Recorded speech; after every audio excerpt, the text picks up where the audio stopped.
Welcome to another episode of Wonders of the World Wide Web. In this episode, we're going to talk about eBay. But what is eBay? eBay stands for Electronic Bay. It's a store and auction house you can visit with your computer. But how does it work? It's easy. Simply type install and select your modem and graphics card. After the installation, eBay will make a connection with your network. This is the online store. When you press the spacebar, you'll enter the building. In the building, you can go two directions with the arrow keys, the grand store or the auction house. I select the right direction to the auction house. Before we enter the auction house, you can set preferences with the eBay terminal. I want to see listings that end soon first. I want all categories. I want secondhand products, so condition used. What's great about eBay is that you can visit auctions from all over the world. I have no preferred location, so I type the letter N for no. After a couple of minutes loading and downloading, I can browse for auctions. This old violin is damaged, so I'm not going to bid more than $1. A haunted painting by Bill Stoneham for $101? 2 bids, wow! I'm not interested in haunted paintings. Next. A cute Chinese vase. Let me read. Old Ming Xuan. $4.50 for a second-hand vase? I don't think so. Next. Oh, wow! A Mona Lisa! I love that painting. I'm going to bid for this one. The price starts at $125. Pricey, but there are no bids yet. So I press the B to enter the auction room. Wow, there's even an auctioneer. Oh, rats, there are more bidders. The auction ends soon and I'm not the highest bidder, so I press the space bar. The price goes up every time I press the space bar. Oh no, no, my space bar hangs. It's stuck. No! As you can see, I won the auction. A little bit more expensive than I hoped, but soon Mona Lisa will show her mysterious smile in my living room. Maybe I'll see you soon in a different auction room. Online.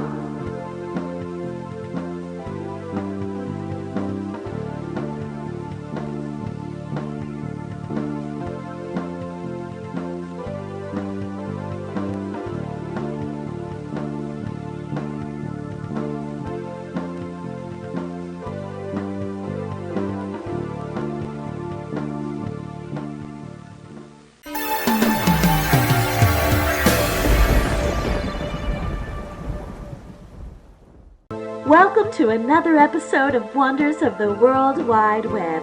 In this episode, we're going to talk about Amazon. But what is Amazon? Amazon is a department store that you can visit with your personal computer. All you need is a modem and the installation diskette. I'll show you. First, we are going to install Amazon. Follow the steps that come with the manual. Be sure that you select the right modem. The first time you start Amazon, it may take a while. This is because Amazon has to download the store database.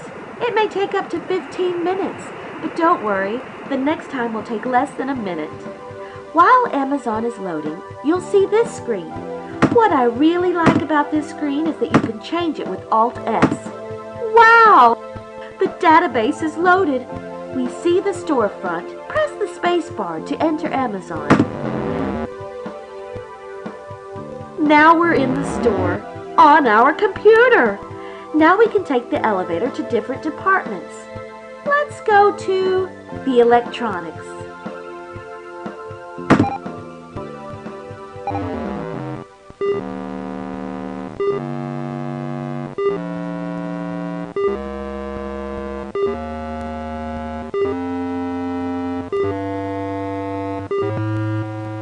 Now we're in the electronics department.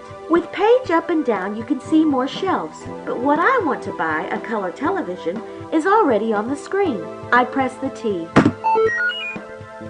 Now Amazon helps me to find the right television. Do you want a color or a black and white television? I want a color television, so I press C. I want to see all the color televisions, so I press A. Oh, wow. Those are a lot of results. But don't worry, we can go back to the shop assistant with S. Hi, customer. Are you still looking for a color? She remembers that I wanted a color television. I want an 18-inch stereo television, one that is cable ready, and one that I can use as a monitor. Under $600. This is great. Now I have only 2 results. I want to buy the Sony, but first I want to read some reviews by other customers. I press F1 and I type in the product code.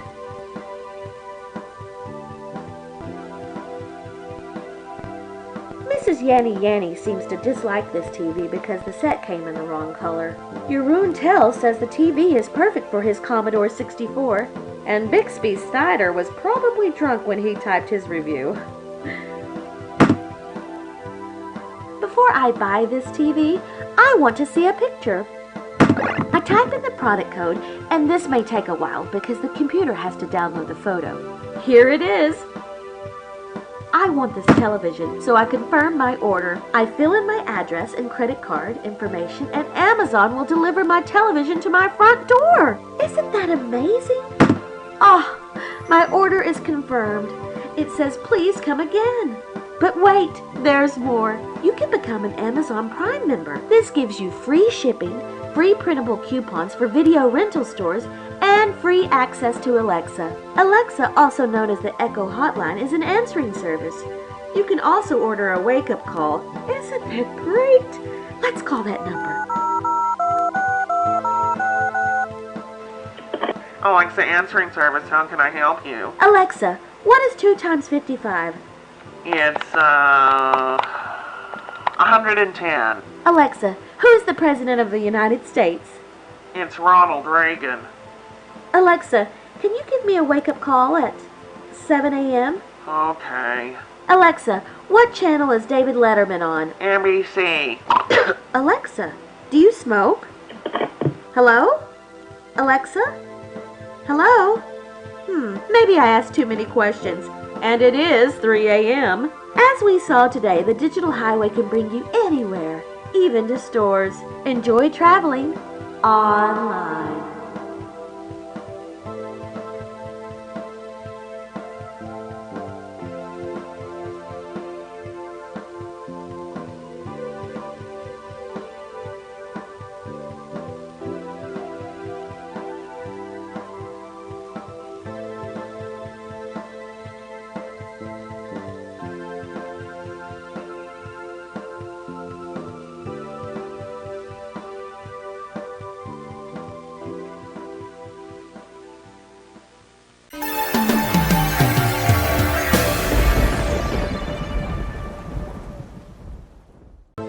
Welcome to another episode of Wonders of the World Wide Web.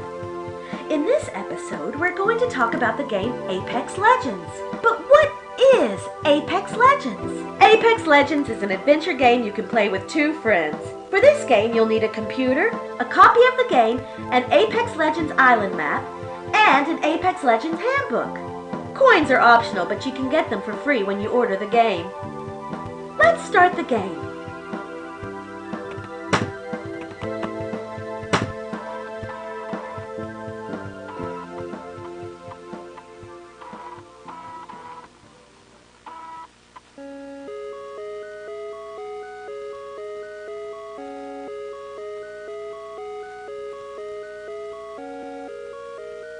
Catchy melody.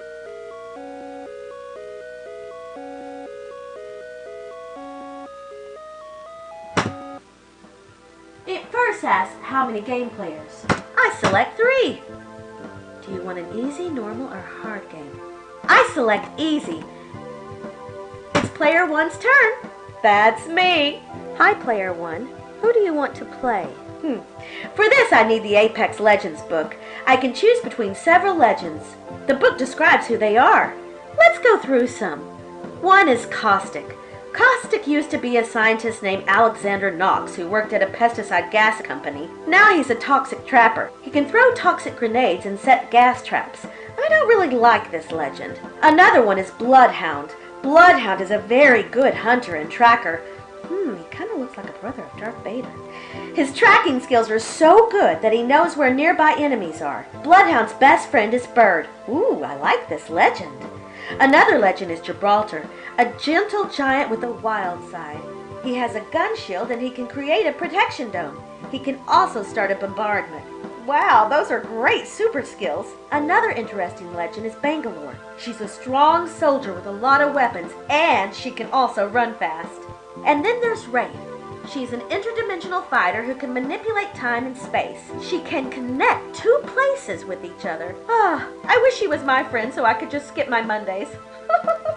Lifeline's story and skills are also interesting. Her parents were wealthy war profiteers, but she left home when she learned of the damage her family had caused. She devoted her life to helping others. She has amazing healing skills. She can heal wounded squad members even from a distance. This is my favorite character.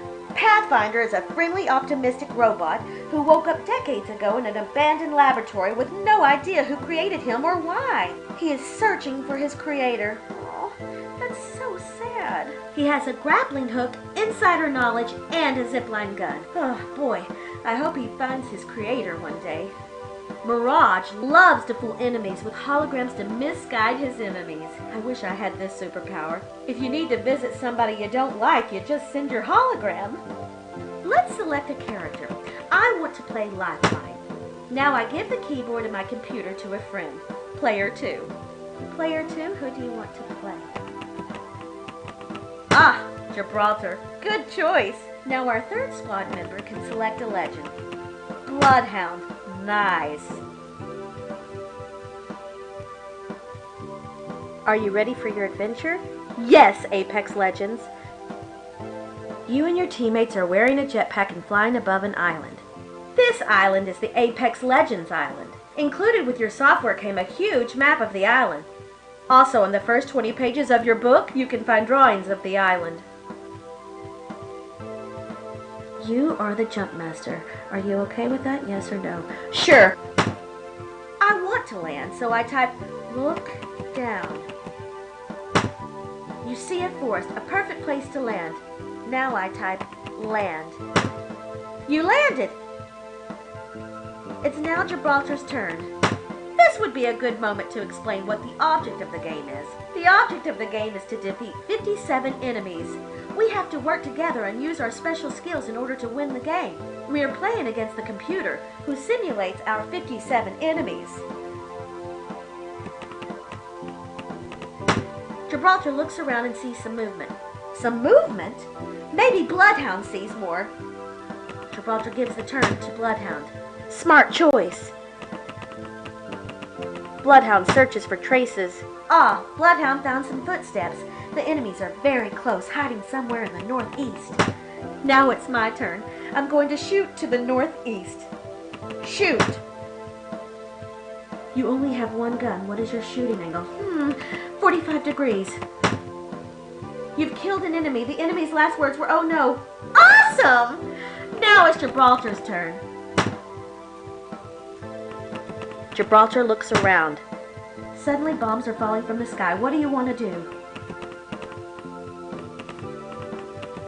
Create protection dome. Smart choice. Now it's Bloodhound's turn. Bloodhound searches for traces. He's wounded. He should have stepped into the protection dome. Now it's my turn. I first heal Bloodhound.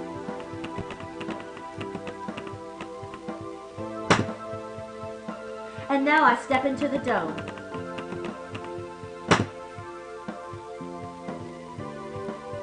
I've been playing the game for a while now, and I have to mention that the longer you play the game, the smaller the island becomes. You'll have to stay in a shrinking circle. If you don't stay in the circle, you'll die. When I type map, I can see the map and where we are. In the handbook, you can read more details and the best places where you can find shelter. Oh no! They're attacking us! Let's shoot in the southeast with 35.5 degrees. I missed!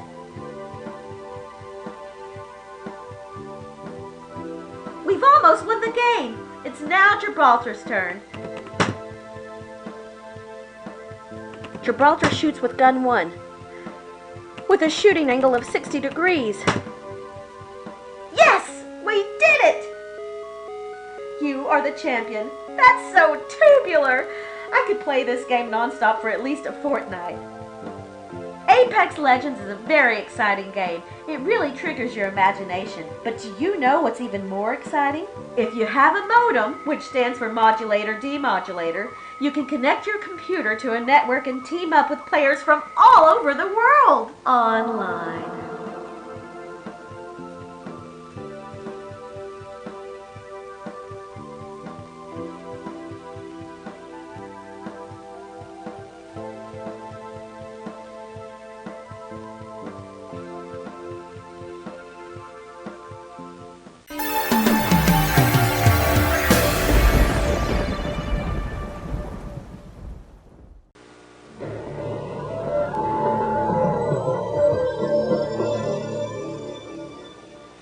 Welcome to another episode of Wonders of the World Wide Web. In this episode, we're going to talk about Discord. But what is Discord? Discord is communication software for personal computers.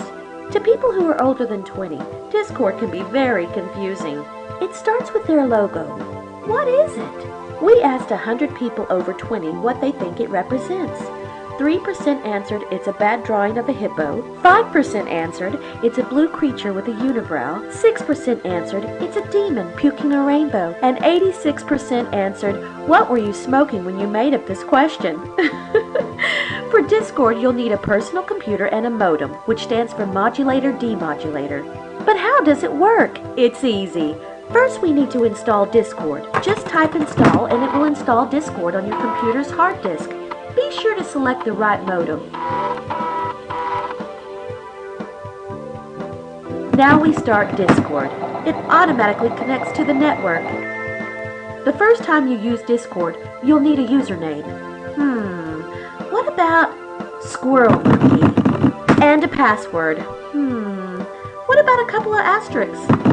There. Now I'm going to make a server. This is some kind of space where you can communicate with people. I call it Squirrel Monkey's Pub. Now Discord gives me an invitation code. When I give this code to people, they can join my server. Let's invite some people. With F1, you can disconnect your modem so you can invite people.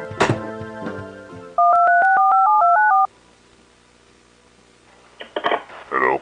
Hi, John? Do you have a pen and paper? Yes. Why? I have Discord. Okay.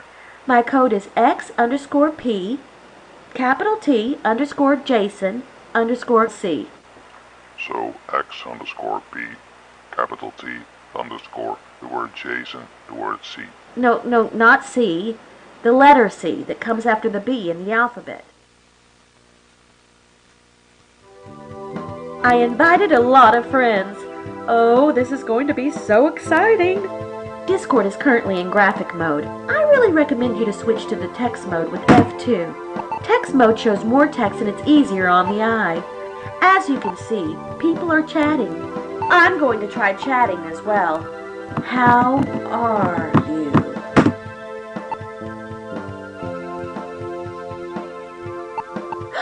It works!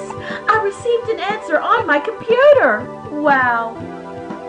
You can give every visitor on the server a role. I gave user Jerk 2000 the role of village idiot, but you can also give serious roles.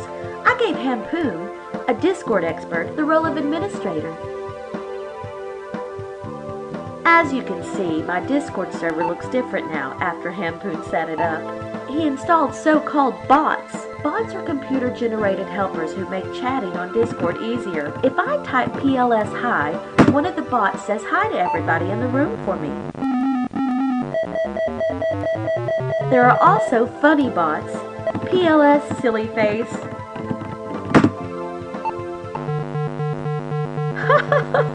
Isn't that great? Small drawing though. I wonder if I could show it in a different format. Let's try. PLS format. No! Stop! Stop! Please stop! Just kidding, people. Discord won't destroy your computer. It will only destroy your free time and your future. Did you know that you can also share the screen of Discord compatible games?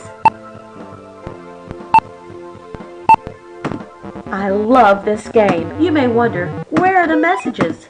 Don't worry, they're still there. With F5, you can switch between the game and the channel.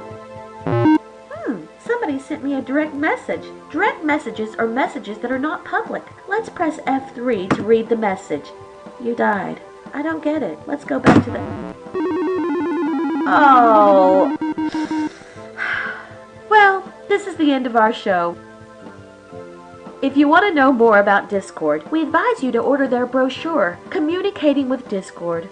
It comes with an installation diskette. See you next time, online.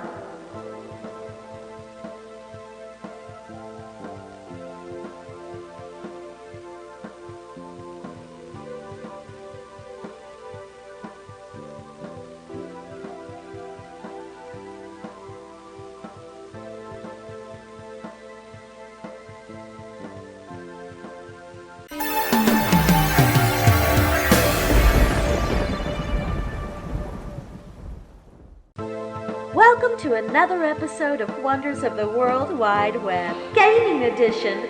In this episode, we're going to play the MS-DOS game Fortnite.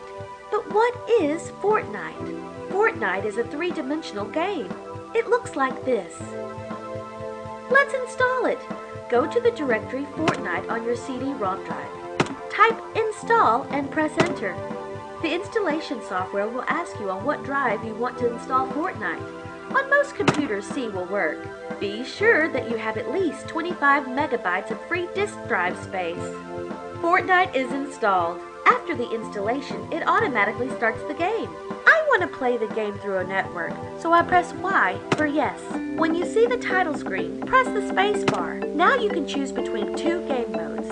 I select Battle Royale. On the next screen, you can set the amount of players and what character you want to play. I don't want to change those settings, so I press enter.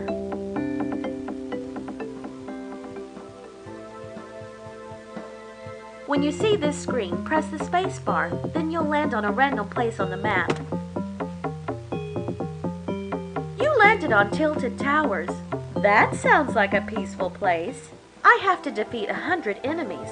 But where are they? With the arrow keys or with ASDW, you can walk in the 3D landscape. You can collect wood and bricks to build stuff. Just walk over them. Ah, I found some wood. With the stuff you find, you can build a construction that protects you against enemies. Oh, somebody is shooting at me. I press the B to build a fence, and as you can see, this fence protects me. Oh, not for long. I better move to a safer place. Again, somebody is shooting at me. I don't have a gun, so I throw my axe at him. Ah, I killed a gamer called Ninja? Keep practicing, Ninja. I found a weapon called Golden Scar. This weapon works as good as throwing your axe. Ah, shield potion. Wow, that blue bar went up to 100%. Awesome. I've been playing this game for 20 minutes now, and I've killed Ninja, Summit IG. Who makes up those names? CDN the third? Well, at least his name makes sense. He was the third one to die. Myth, Hamlins, Dacon, Alex Ramey, High Distortion, Dakotas, and some other gamers that suck more than I do. In Fortnite, you can set booby traps. Like... Victory! Oh! Looks like I won the game. That's nice. Keep on playing online. Thank you for watching, and please subscribe.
Welcome to another episode of Wonders of the World Wide Web. In this episode, we're going to talk about Dropbox. But what is Dropbox? Dropbox is software that allows you to share digital files with others who live far away without using diskettes. Everybody who owns or works with a computer uses a lot of digital files, like text documents, computer programs, games,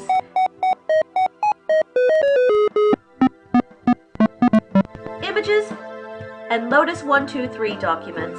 Imagine that you want to send several files from Los Angeles to Sao Paulo. You can save them on one or more floppies and mail them. This may take weeks before the files arrive, and in the worst case, this could happen. Oh no! But wait, there is good news.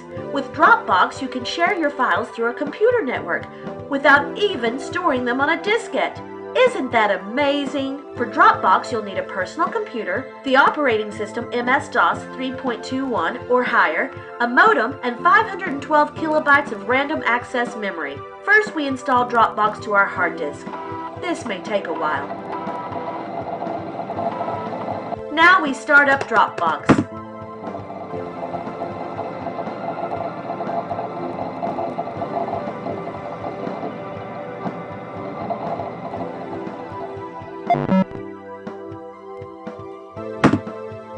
The first time you use Dropbox, you'll have to type in your address, phone number, and name. Done! Now we can use the software. As you can see, the screen is divided in a left part and a right part. The left part of the screen are your own files. The right part is the destination of the files. I have 2 disk drives and a hard disk. On the C drive, the computer's hard disk, we made a directory called Share. In this directory, I copied several files that I want to share. I select them with the spacebar and arrow keys. By pressing the F3 key, it'll send them. Do you want to connect your computer to the network? Yes.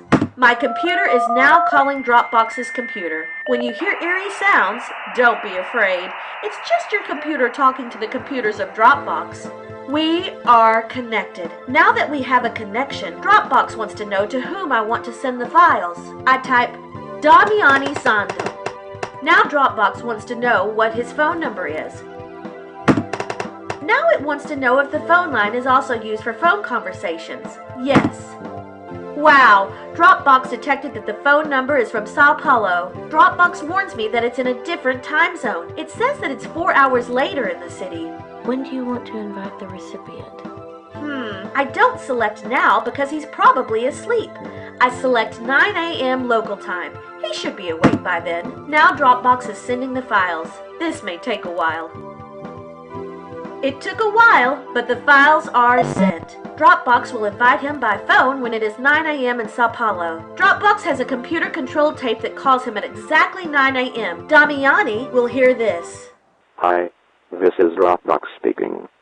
Somebody sent 3 files to you. You can download them with the code 1234 pickles. I repeat this message. Hi. This is Dropbox speaking. The robot voice keeps repeating the code until Damiani hangs up the phone. He has all the time to search for a pen and piece of paper to write down the code. This is Damiani's computer.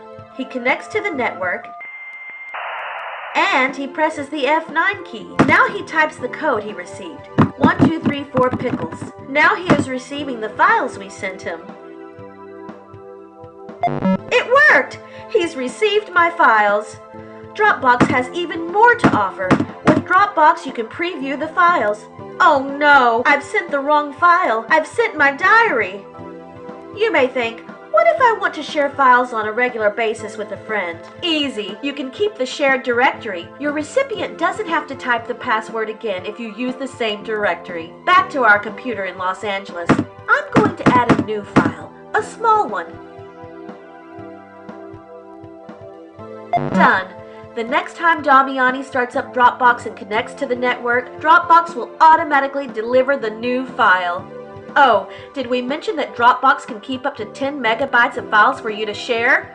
Wow, maybe they'll close post offices in the future because people will send documents via a computer network. Online.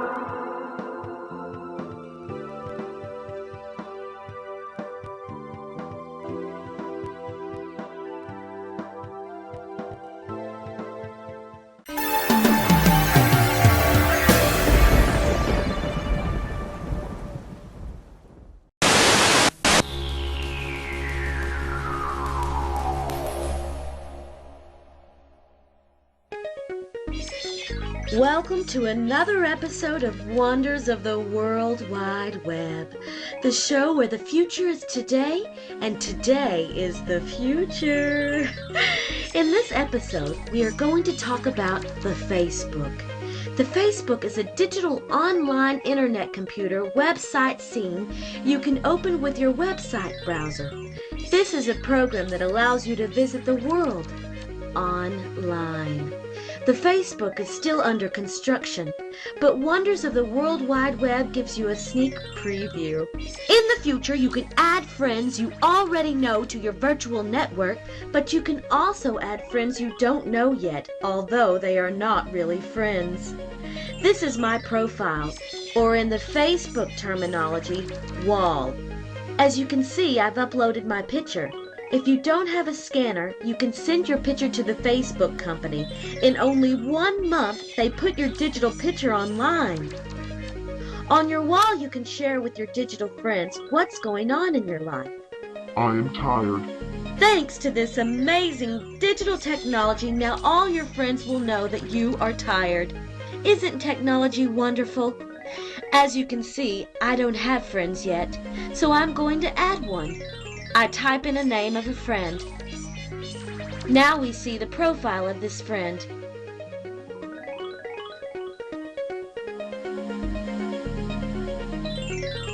I hit the add button.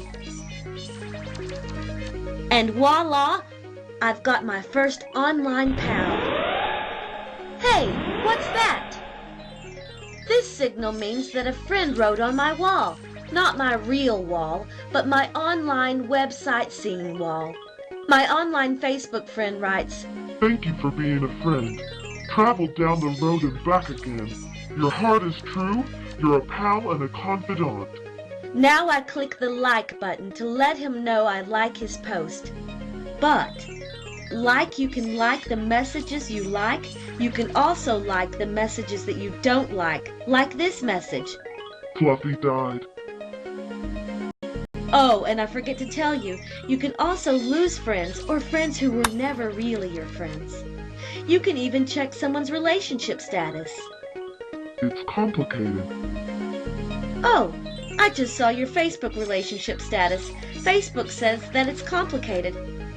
Honey, is there something we should talk about?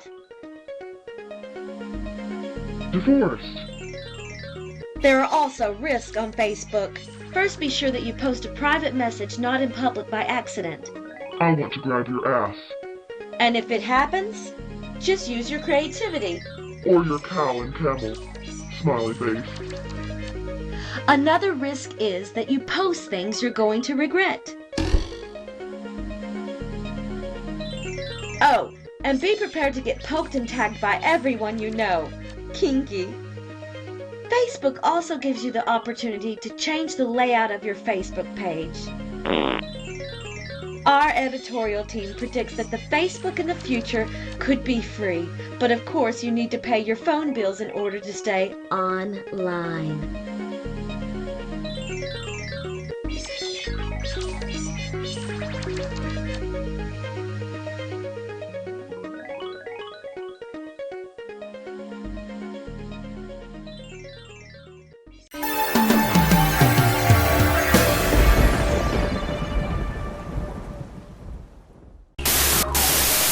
Welcome to another episode of Wonders of the World Wide Web, the show where the future is today and today is the future. In this episode, we are going to talk about Instagram. But what is Instagram? Instagram is a new digitalization service for all your awesome pictures. Picture albums are out. Old-fashioned, but with Instagram, you store and share your pictures on a single diskette or cassette. But how does it work? In order to use Instagram, you'll need a picture camera with color roll, a home computer or a personal computer, and last but not least, the free Instagram form. At your local gas station, you can get this. Simply fill in the form and put it with your picture roll in an envelope and drop it in the box. The form will ask you for your computer system and data carrier. But now comes the fun part. It will also ask you to select effects like sepia, monochrome, ocean, or blurry. Isn't that awesome? In a couple of weeks, you'll receive your pictures in your own mailbox. You can view them instantly on your computer screen because Instagram pictures come with free viewing software. But there's more. You can add titles, captions, and copy the diskettes or cassettes on your computer and share the pictures with all your friends. So make pictures of your dinner, or be creative. Make a picture of your cat, thigh gap, or even your holiday environment. Next week, on Wonders of the World Wide Web. Computer glasses you can connect to your own mobile phone so your friends will always be in your neighborhood. Online. What the hell is a World Wide Web?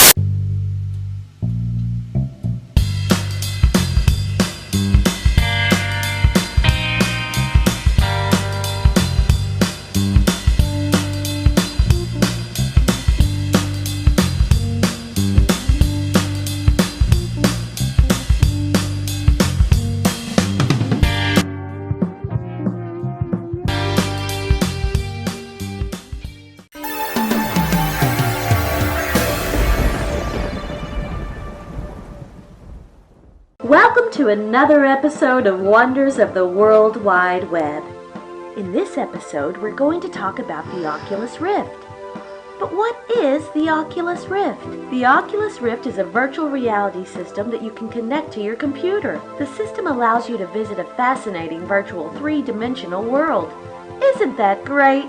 All you need is a personal computer with at least an Intel 8286 microprocessor, the Oculus Rift headset with a built-in monitor, the Oculus Rift power tower, technically a second computer that you need to connect to your PC, 4 corner broadcast units, the installation diskettes, and 20 Type-C batteries. Let's install the set. Step 1. First, connect the Oculus power tower to the LPT1 port of your computer. You may have to unplug your printer or plotter. Step 2. Turn on the Oculus Rift power tower. You will immediately notice that the red light on your headset will briefly blink and shine. This means that the power supply is operational. After 5 minutes, the green light will turn on. This means that the power tower is ready. Step 3. Put the 4 broadcast units in every corner of the room. Oh, and every unit needs 5 batteries. Step 4. Install the Oculus Rift software. Step 5. Now it's time to connect the device. Press the spacebar to connect. When the blue light on the headset goes on, it worked. Step 6. Now we need to calibrate the headset using Kali.exe. Luckily, we have help from Luke. We can see his movements on our monitor and confirm them. You may wonder, how does the Oculus know the viewing angles? It works like this. The broadcast units have an FM oscillator that broadcasts a signal. Your headset receives those signals from 4 directions. For instance, when you turn your head to corner A, your headset will receive a stronger signal from corner A. That's how the Oculus Rift system knows that you turned your head to that corner. In some regions, people may lose a radio station when the Oculus Rift is on. They hear this instead. If this happens, you can change the broadcast frequency per unit. Under the unit, near the battery compartment, there is a potentiometer. Put a Phillips head screwdriver in the hole and change the frequency. Don't forget to change the frequency in the software setup. Because anything that we can indulge ourselves. Step 7. Now we are ready to use the system. We start Oculus.exe. This is what Luke sees. We recommend you to use a joystick instead of a keyboard. Step 8. My favorite step, testing the pre-installed software applications. Luke is now operating the computer, and wow, look at this. It's like I'm in the movie Tron. Let's start roller coaster.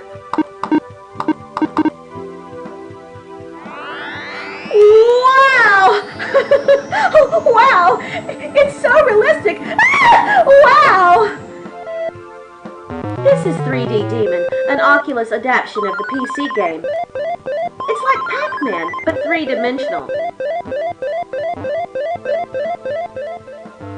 What about this game? Wow! Are you into classic vector games? Oculus has a bunch of them and they look better than ever. Oculus Electronics is working on a new system that can connect to a computer network. See you in a virtual world online.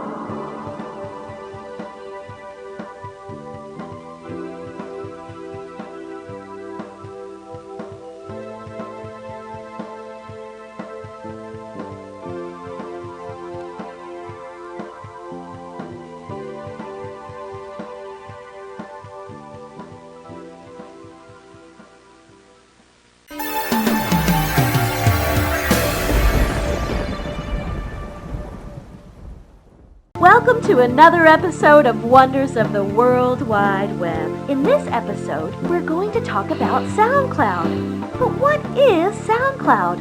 SoundCloud is music sharing software you can subscribe to. Every month, subscribers will receive a CD-ROM or a couple of diskettes. All you need is a computer with Windows 3.11 installed and a sound card, or a $14 Disney sound source. We're going to show you the CD-ROM version. In contrast to the diskette subscription, it contains free music samples. Go to your CD-ROM drive. Click on SoundC.exe. In seconds, SoundCloud will appear on your screen. My favorite feature of SoundCloud is that every month it comes with free samples of music. I select Showcase for the best selection of music. You can select a genre, but I don't want a specific genre, so I select Random. Now we see a list of music samples. Let's check it out. I advise you to use the arrow down key to play the music. Do you see that waveform? Isn't that cool? It's just like at the hospital.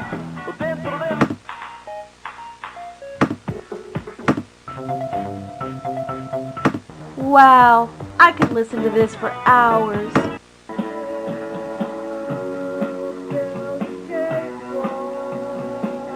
You can also comment on music with the Make Note option. This option allows you to write personal notes on a song, but don't forget to save it. Do you like a song? Click on the button for more songs by the artist. Wow, he made a lot of music. Did you see all those numbers on the right? Well, those are SoundCloud codes. When you have a song selected, press Ctrl S. It'll add the numbers to a list. You can export this list to a WordPerfect file, and then you can print the list. But what can you do with SoundCloud codes? They give you access to listen to every song. All you need is a telephone. Let's call SoundCloud. Welcome to SoundCloud. Please, enter your SoundCloud code after the beep. After the bleep, we type in our code. We'll show you a couple of examples.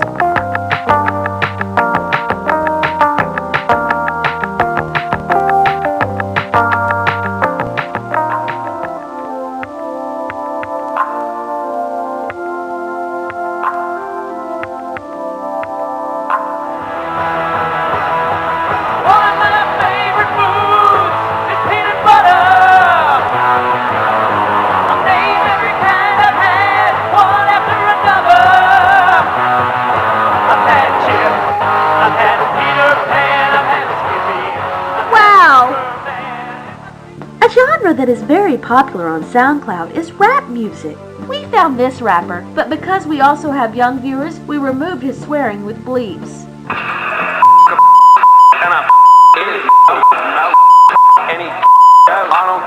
Do you want to share your own music on SoundCloud? You can! Fill in the form that comes with the CD-ROM and send them your music with return stamps. They'll accept audio cassettes, mini discs, DATs, and even DCCs.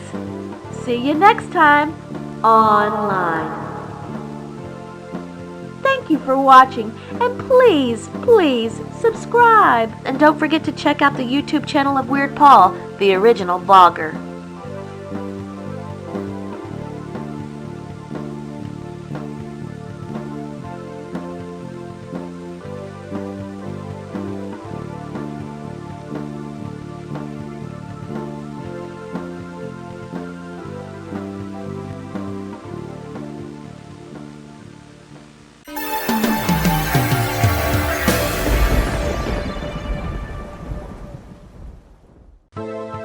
to another episode of Wonders of the World Wide Web.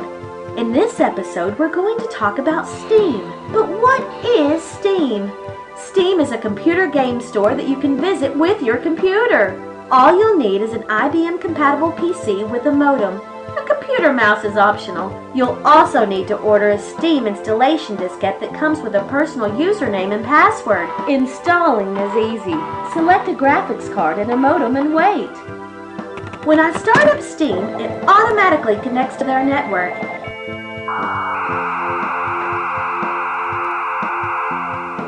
It asks me for my username and password. After logging in, I can buy games in the store. You can search in-store for games, including free games. Steam won't send you diskettes. You'll download them straight to your computer. I've already installed a couple of games. Let's check them out. I can browse my purchased games in my library. Let's pick Grand Theft Automobile. The object of the game is stealing cars.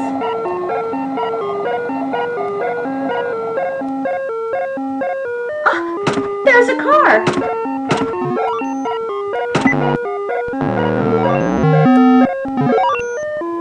Oh no! I killed somebody!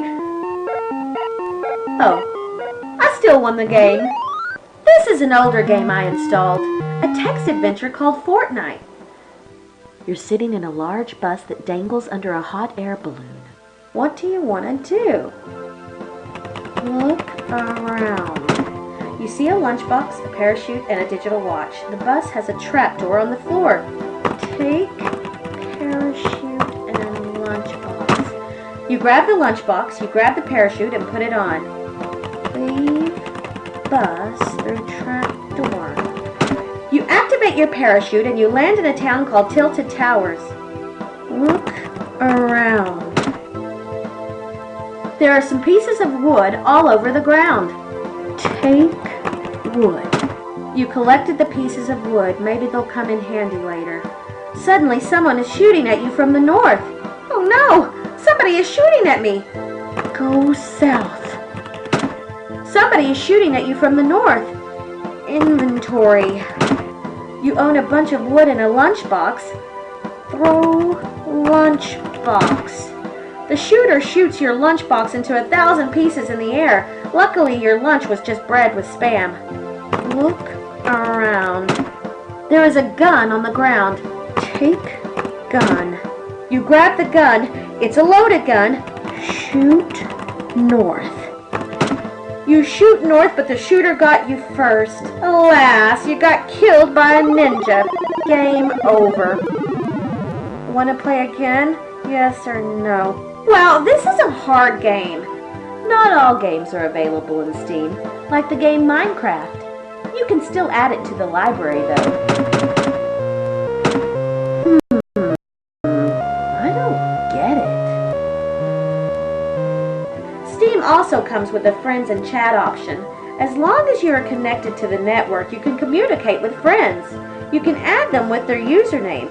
Ah! A friend is online. Hi, Paul. How do you beat the first shooter in Fortnite? You have to build a shield made out of wood? Wow, that doesn't make any sense. Like you have the time to build a shield when somebody is shooting at you. I think I'm going to download another game using Steam online.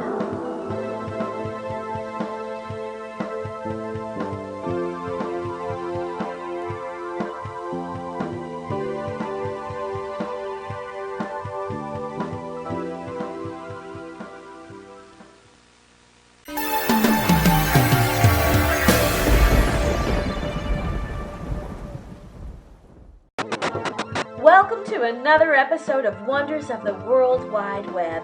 In this episode, we're going to talk about WeTransfer. But what is WeTransfer? WeTransfer is software that allows you to send files to another computer. For WeTransfer, you'll need a multimedia computer, a modem, which stands for modulator-demodulator, a subscription to an internet service provider, and a copy of WeTransfer. But how does it work? It's easy. Step 1. First, we start up Windows. Step 2. Now we install the software by starting setup.exe.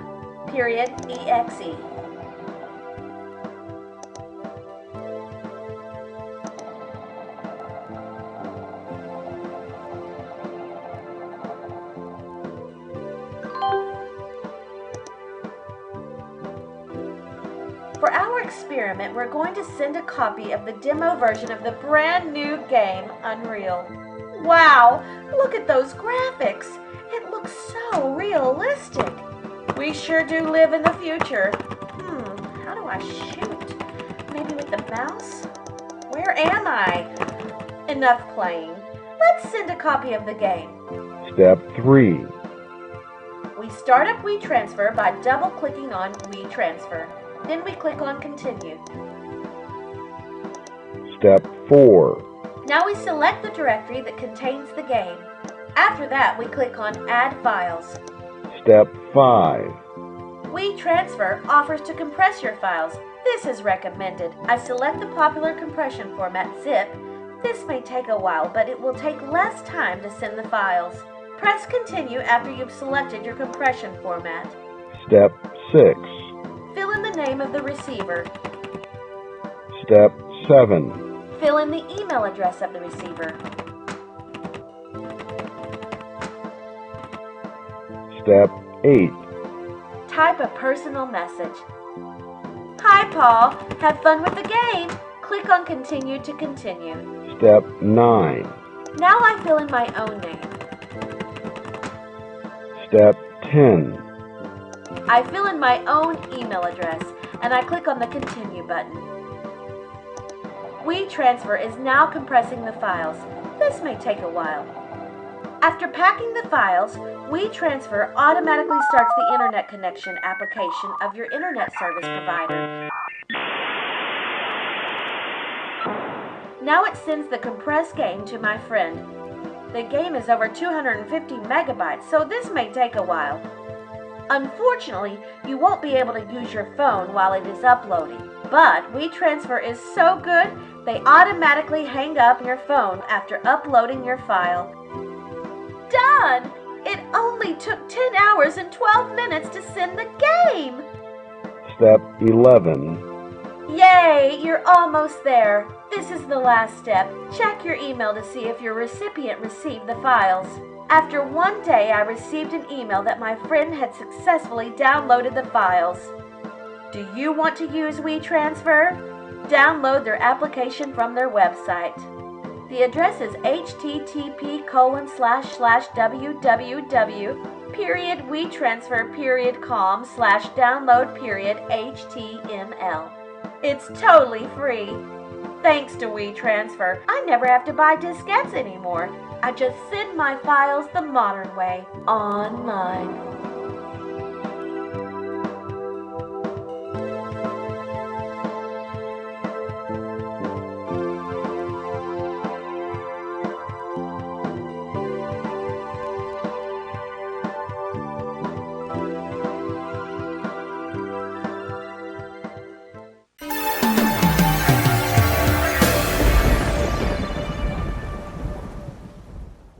Welcome to another episode of Wonders of the World Wide Web.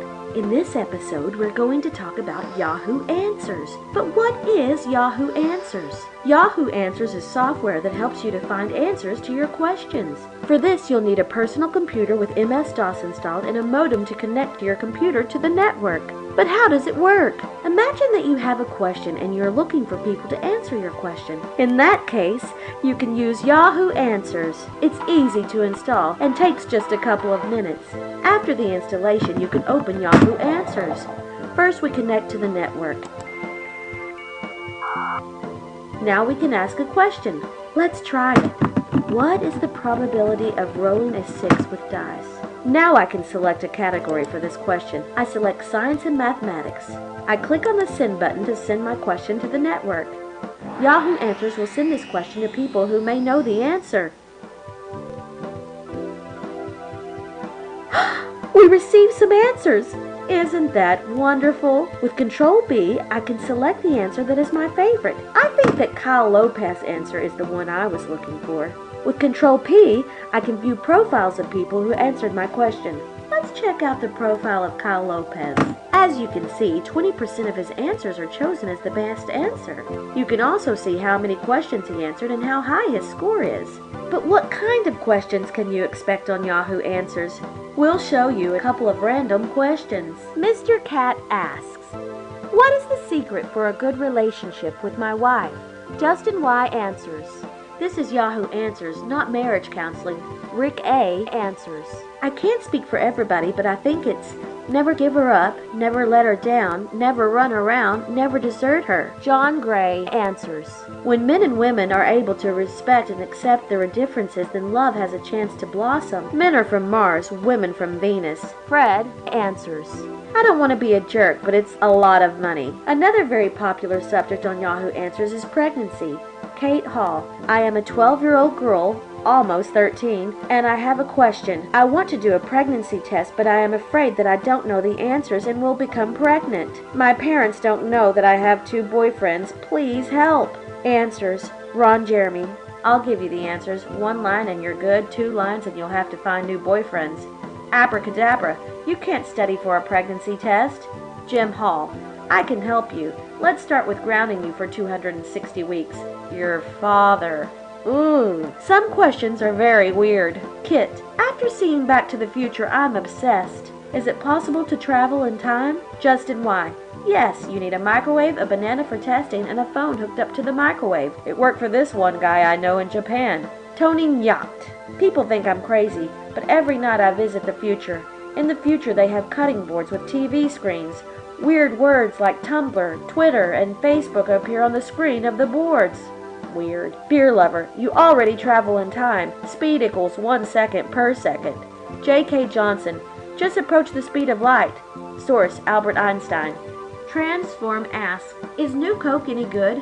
Justin White, wow! Again, Justin White, he's like everywhere. It's probably a marketing ploy or something to eat into Pepsi's market share. Cokehead, no, it's disgusting. Susan, I don't use recreational drugs. Dear Robot, I like it, but I barely taste a difference. There are also trolls on Yahoo Answers. Trolls are people who don't have sincere questions. They just want to make people angry. Like this one, Stink Bear. Hi, I have a pimple on my butt that looks like a green-yellow abscess. Sometimes it moves like it's going to burst. What could it be? Paris Cook. Best answer. I haven't a single clue, but you posted this in the wrong category. This is gastronomic delights. Oops. George Bay. Visit a doctor. Do you have any questions? Because you can ask them today online.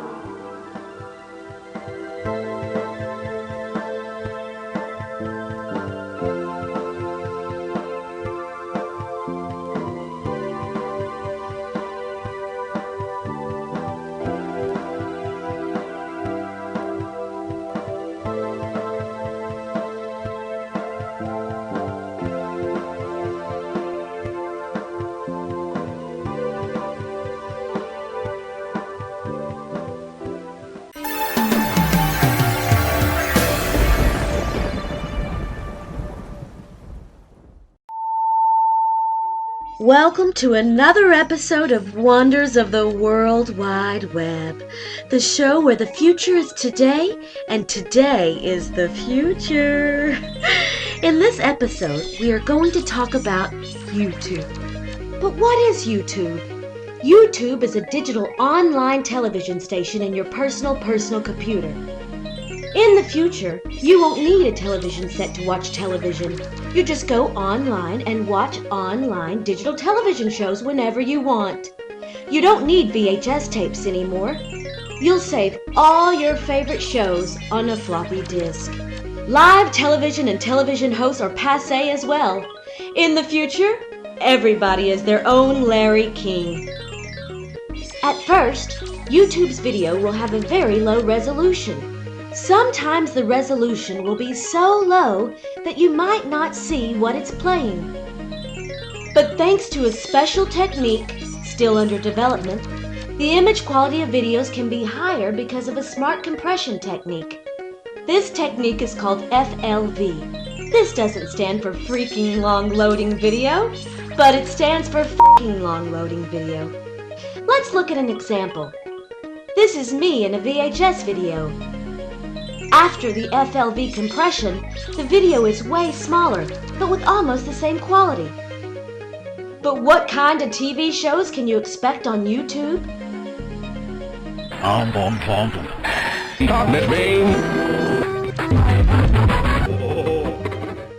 Yes, only quality videos. But YouTube is more than just a bunch of videos of cute cats, people who get hurt, disasters, or other things we'd love to see. YouTube is culture. Cyber culture. Trend watchers predict that there will be a new feminism wave in cyberspace.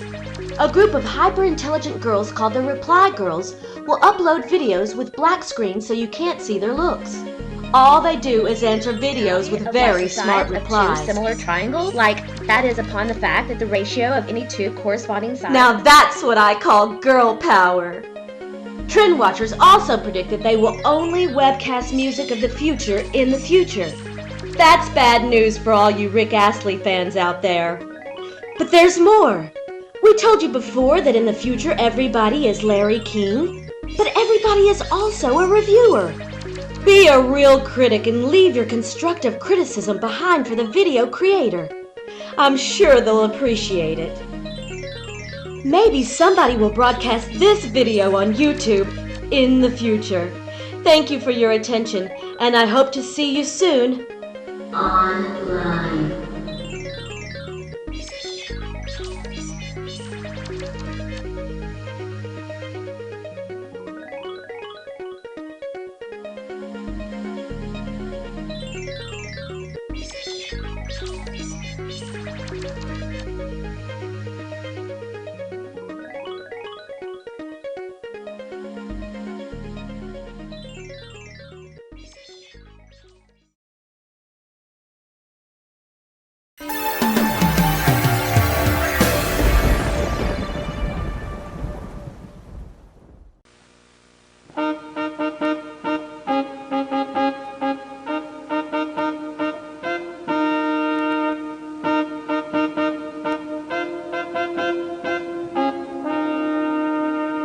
Since the early Middle Ages, people from all over the world referred to a prophet sitting on a red and black throne.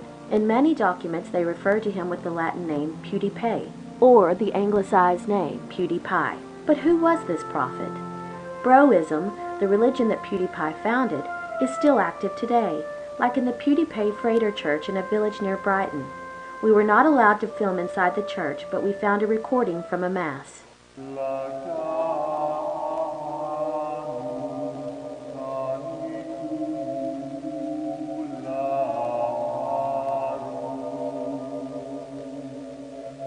The monks sang PewDiePie's most famous quote, Leganum canicularum. But what does it mean? Leganum was a thin Roman unleavened flatbread.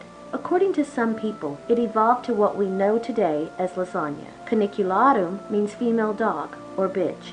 Since it is a genitive form, it could be best translated as dog's bread or bitch lasagna. When we reverse the word dog, a secret message appears, one that makes sense. God's bread. Bread is in many religions a metaphor for a gift from God to humanity. But how was PewDiePie a gift to humanity? If we want to explain this, we'll first have to explain that people didn't have the education and wealth that they have today. Before the Renaissance, the majority of people were too uneducated and too poor to play games, like chess or dice. A nobleman felt bad for those people. On a certain day, he stepped on a rock in his village and said to the people, People, you don't have to play games. You don't have to purchase games. You can watch me playing them instead. This man was PewDiePie. A lot of people appreciated this generous gesture and watched PewDiePie playing games. They also spread the word. After a short time, PewDiePie had 79.5 million disciples from all over the world. We don't know where PewDiePie lived, but historians believe that he could have lived in Sweden, in those days known as the Kalmar Union. Near Stockholm, there was and still is a town called Bro. According to many written sources, PewDiePie used the word bro a lot in his sermons. In the meantime, a religion from India, T-Series, started to conquer the world. PewDiePie declared a war. He said, Thou shalt not dethrone me from spot number 1, T-Series.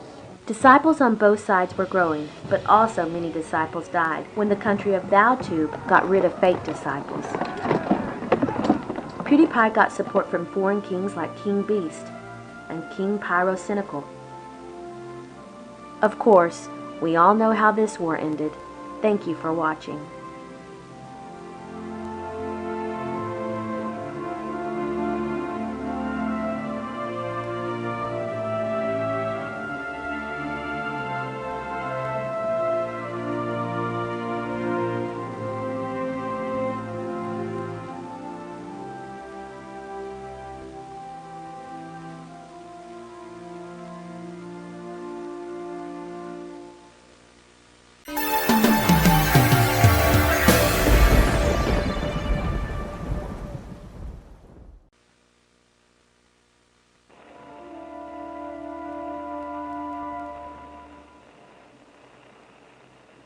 You're listening to WTFAM,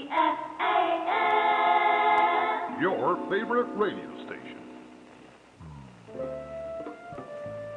It's 3 a.m., December 5th, 1986. You're listening to WTF-AM. This is the Hour of Truth, and I'm your host, Margaret Seymour. Thank you for listening to our show. Drivers out there, please be careful. According to the National Weather Service, a furious snowstorm is coming our way. The entire West Road is closed due to an accident. People who listen regularly to our show know that we had a guest last year who claimed that he had visited the future. Today, we have an even more interesting guest who claims that he is from the future. He braved the snow especially to be on our show. I'd like to give a warm welcome to our guest, Bert Peters. Thank you very much. Bert, you've come from far away, didn't you? Yes, I'm from Belgium. No, I mean you've come from the future. Yes, although most people don't believe me. Last year, the blockbuster Back to the Future conquered the world. In this movie, a young man named Marty visits the past using a DeLorean converted into a time machine. How did you travel in time? It's a long story. We have time. I was an exchange student at UCLA. I did my master's in psychology, and just after graduating in September 2019, I saw a call on Facebook. Well, Facebook is some kind of... Oh, we also have Facebooks in our time. Actually, I have two Facebooks, one yearbook from high school and one of our radio station staff. No, it's different. It's some kind of computer program to communicate with people from all over the world. You can write messages and read news. Some kind of computer version of a newspaper? Yes, but everybody's their own journalist. Sorry, you were talking about a call. Yes, it was a call to storm Area 51 with thousands of people. What is Area 51? It's a military base. Why would you want to storm that? Many people believe that the base keeps government secrets. For instance, people believe that they've hidden a crashed UFO and even the bodies of aliens. I didn't want to storm the base, and I was never interested in those conspiracy theories. I didn't know anything about Area 51. I even thought that the military base was located in Roswell in New Mexico, but I found out that it was Nevada instead. And I think that the vast majority, of the people who were there also didn't want to storm the base. They were just there for fun. For fun? Yes, to camp out there, meet people, talk about movies in front of the base, which is legal. I just wanted to see how many people would show up. And did people show up? Yes, thousands of people showed up. I was one of the first people that showed up. And I met a guy named Pedro, who was just there for fun as well. And he was in his 50s. And I don't know his family name, but he told me that he witnessed a UFO when he was 10 years old. And he had a scar above his right eyebrow. That's all I know about him. Well, if Pedro was in his 50s, that would make him a young adult now. This sounds so weird. But if somebody with the name Pedro is listening who saw a UFO when they were 10 years old and has a scar, please call our radio station. Well, maybe Pedro doesn't have the scar yet. I didn't ask about it, I just met him, but he told me that he witnessed a UFO when he was 10 years old. So far, it sounds like a nice experience. When did it go wrong? After a couple of hours, there were so many people that I couldn't see the horizon. It was like an open air festival. Then I heard shooting sounds and everybody freaked out. Many people were pushing against the fence, and the fence fell over and people were running everywhere. When I saw people with guns, I decided to run as fast as I could, because behind me there were people. I had no other choice than to run inside the base. I was terrified. People were screaming. It was a battlefield. Who was shooting? The military? I don't know who was shooting. One of them had a camouflage suit, and behind the fence there was a large grass field, but in the distance I could see a huge building, and I decided to run towards that building to find shelter. When I arrived, many people were trying to kick the metal door open, and I decided to run around the building because I was still hearing shooting sounds. And there was a small building, an office, and I heard a lot of nearby shooting, and I decided to hide inside the office. In the office there was a trapdoor which was unlocked, so I decided to walk inside. There was a ladder, and I closed the trapdoor and walked downwards. And under the office there was a huge hallway. It was dark, but not totally dark. There was a red emergency light. And after going through a tunnel, I realized that I had to be in that big building that people tried to enter. And I heard footsteps, and I decided to hide in some kind of closet.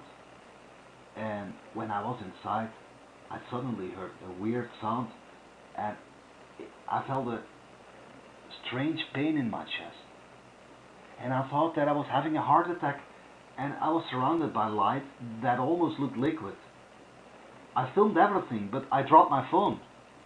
I thought you weren't at home. No, I wasn't. I was at the military base. Why did you bring your telephone? I always bring my phone. It's a mobile phone. In the future, everybody will have a wireless phone. Amazing. Sounds better than phone booths. They're always occupied by a chatterbox. There is something else I don't understand. Did you drop your video camera as well? A video camera? Oh, no, in the future phones also have built-in video cameras, and I was filming with my phone. Okay, that's clear. Let's go back to your story. You felt pain, saw something you describe as liquid light. What happened next? I woke up in an empty room, a different room, and I discovered that I woke up in an old abandoned school building in a place called Lodi, Ohio. Then I discovered that I was in a different time as well, the year 1971. A shop owner thought that I was a refugee, and he gave me a job, and I could also stay in his guest house. And after years, the United States accepted me as a refugee. I married an American woman, and I became an American citizen. Hold on there. You woke up in a different state and a different time. Yes, it took me a while to accept it. I thought I was going crazy. I could never prove it. I decided not to talk about it for years. Why didn't you try to contact your parents? They weren't a couple yet, and I was afraid that I would negatively affect their life and my own life as well. Sorry, but this sounds a lot like Back to the Future. It does, but the movie is from last year, and I arrived in the year 1971. Why don't you prove with knowledge about the future that you're a real time traveler? I tried. I told scientists that in the future everybody will have internet, a computer network that is available to everyone, based on the military ARPANET, and they were simply agreeing with me. A lot of inventions from my time are already under development today. Also, it doesn't always work. What do you mean? My past is not necessarily your present and past. Can you give an example? Yes, I have a couple of examples. Oscar Wilde's The Portrait of Dorian Gray has a different title in my time, namely The Picture of Dorian Gray. The Monopoly Man, you know, from the family game, wears a monocle, but not where I come from. The Looney Tunes are called Looney Tunes in my universe, and the Flintstones are called the Flintstones in my universe. Flintstones? Makes sense. And you know, there are many more things, and some things that exist in my universe don't even exist here and never will exist. And nobody will believe me anyway, so what's the point? People who just tuned in, welcome and thank you for listening. This is WTF AM, and you're listening to The Hour of Truth. I'm Margaret Seymour, and I'm talking with a Belgian man who claims that he's from the future. Oh, we have a caller. Hi, this is WTF AM. You're on the show. Hi, this is Sam Johnson. I have a question for you. Your guest said that future phones can call and film. Are there more things they can do? Yes, they have a built-in computer, and they can do a lot. Does that answer your question, Sam? No, I want to hear some examples. Well, in 2019, most people use their phone to communicate, but they also use software applications that can make you look like a puppy or very old. Well, in our time, we can also convert ourselves into puppies and grandpas. We do this with LSD. Sorry. I don't want to insult you, Bert, but this sounds so funny and ridiculous. I agree, it is ridiculous, but it's real. It's called Snapchat and Face app. Sorry. Thank you for your call. We have another caller. Hi, this is WTFAM. You're on the show. Hello. I don't want to say my name, but I'm from the year 2019 as well. Really? That's amazing. Where do you come from? A house on the planet 이상한 행성 in the Janus galaxy. Godverdomme, wat een zot, hè. Bert, thank you for sharing your story. I'm sorry. Thank you for sharing your story. We'll be right back. I'm so sorry, Bert. Thank you for sharing your story.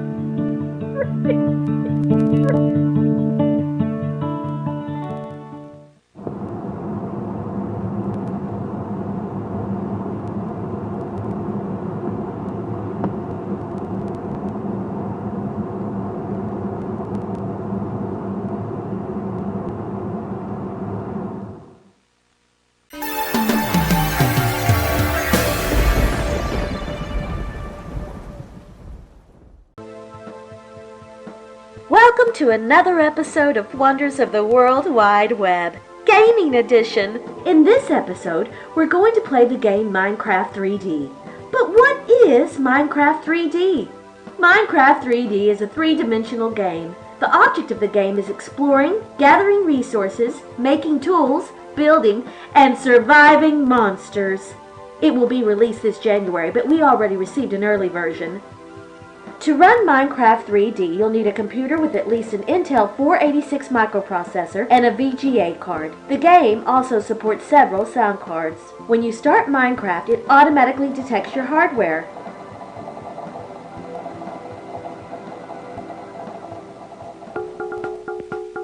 We select Survival mode. In Minecraft, you can walk and jump around in a three-dimensional world. Isn't that amazing? You can also dig holes. Press the D repeatedly to dig. You dug up a block of dirt. Wow! It's important to collect materials in this game. You need it to survive. Let's get some wood. Oh, I died. Alas, never hit hardwood with your hands. I restarted the game. Let's try it again with some wood I picked up. I use it as a tool. It worked! It still wasn't easy to chop wood, but luckily you can craft tools in Minecraft with the materials you mine. Earlier I collected diamond and wood. When I combine the two materials after pressing Alt-I, I can craft a diamond axe. Way easier. You can also craft weapons and armor. You're gonna need this because you also have enemies in Minecraft. I got him!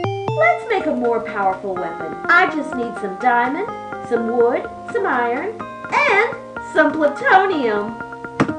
Done! I made an atomic bomb. Let's try it.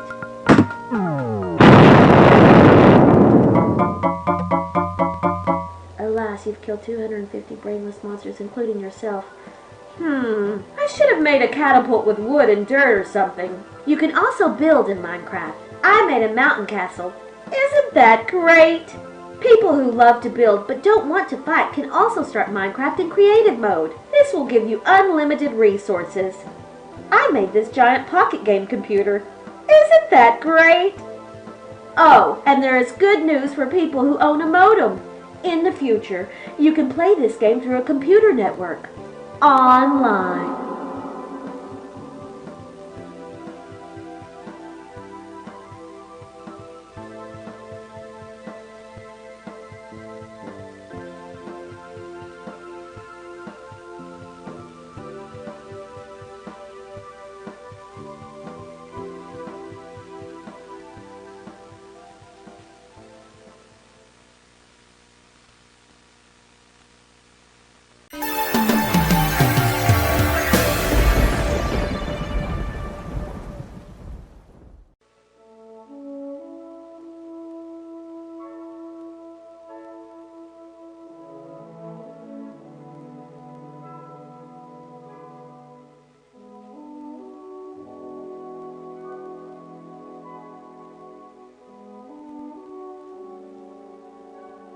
This documentary will reveal a big secret, a secret that governments and science have been trying to hide for years. Let's cut right to the chase. Our planet Earth is not a sphere, but a pyramid. Every image of a round Earth you have ever seen in your life is fake. We've been doing research for years, and we are going to reveal our most important findings. When we look around us, we can't see Earth's shape. You may think, if the Earth is a pyramid, why don't I see a triangle shape? This is because you are indoctrinated. We're going to help you see the shape. When we consider the environment critically, we can see a triangle shape, like in this sketch, or this picture, or this picture. Do you see it? There are triangles everywhere, because not only Earth, but the entire universe is made out of pyramids.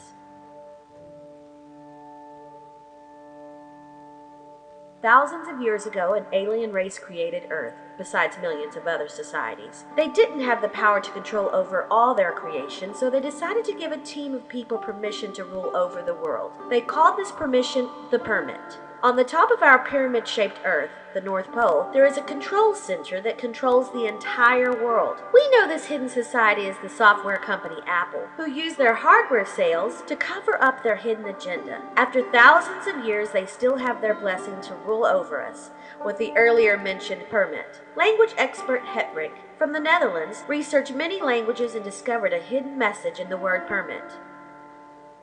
If you listen carefully to the word permit, you can hear where the word permit comes from. Listen carefully. Permit, permit, permit, pyramid, pyramid. But there is more evidence. You can even find evidence on every dollar bill. We see a pyramid with an eye on top of it, an eye that is watching over the world. According to the same Dutch language expert, there is more linguistic proof. On the American dollar, we see this pyramid with an eye. And in many languages, there are expressions like, "You are the apple of my eye." Apple. Eye. That's not a coincidence. Apple controls the world with 3 vision rays. Because of the shape, we call this secret control system the tripod. You may think, what about the moon, the sun, and the planets? Well, they don't exist. They are projections projected from the control center. You may think, the moon and the sun are huge projections. Do they never have to change the light source of their projector? Yes, they do. We call those moments light source replacement. People who believe that the Earth is round call it a solar and lunar eclipse. The old Egyptians already knew that the Earth is a pyramid. First of all, they made huge pyramids to bury and honor the pharaohs who passed away. This is of course not a coincidence. We look at the symbol of their god Horus, we see more proof, an eye, again a reference to Apple. Still not convinced? Look at their wall drawings. There are many hidden triangles in the drawing. You may have heard that the Egyptians worshipped cats. They believed that they were holy because of their triangular shapes. Their ears, their nose, all triangles.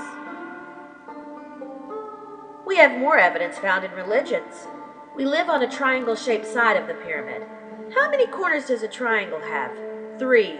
In many religions, the number 3 is holy. In Hinduism, it refers to the 3 paths to salvation.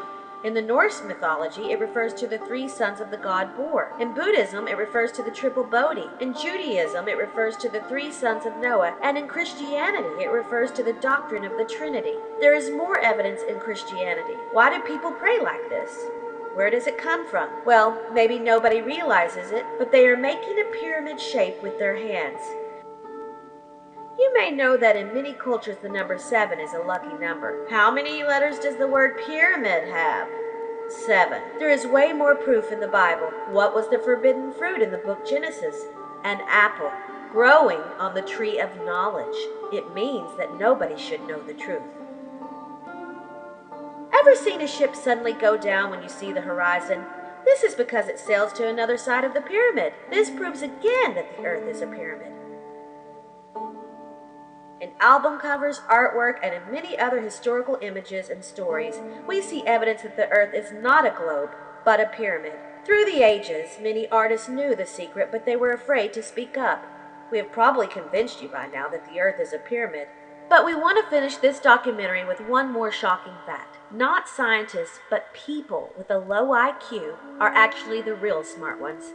They may have told you in school that you have the IQ of a broken brick. They may have told you that you are too stupid to poop, or that the only function of your head is to separate your ears. But they were wrong. You are an out-of-the-box thinker. You are the real smart one, not scientists with their stupid round earth. Order our brochure, The Globe is a Pyramid, and become a pyramid earther today.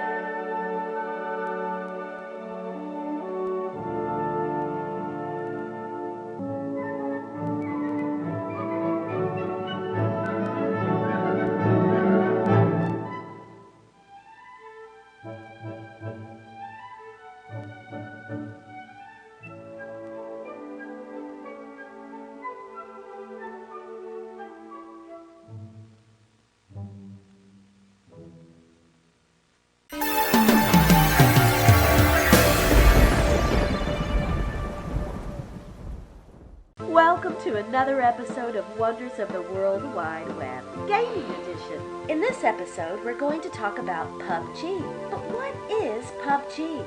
Besides being a popular internet cafe founded by the up-and-coming hip-hop vocalist Snoop Doggy Dogg, it's a computer game for MS-DOS. It stands for PlayerUnknown's Battlegrounds. The game is very realistic and three-dimensional. Also, you can play this game with random people from all over the world through a computer network. Let's install the game. It's easy. Type A:\install to install the game. The software automatically detects our graphics adapter and our sound card. The next step is to set up our modem. This is the device that lets our computer communicate with other computers. Regular viewers may have seen this before on our show. All done. Let's start the game. The game is loading.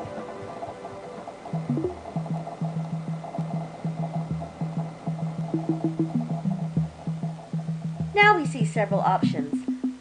I want to play a network game. The computer is loading, connecting to the network and searching for other players. This may take a couple of minutes. Now we can play. The game starts with a parachute jump above a war zone island. We've landed. When I press return, the game starts.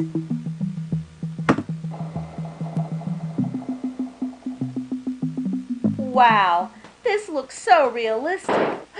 I hear a shooting sound. I better run and find a weapon.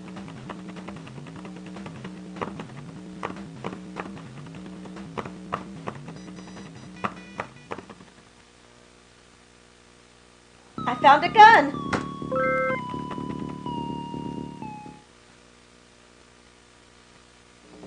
Hey, I see something moving in the distance. I'm gonna zoom in using the tab key. An enemy! No! Got him!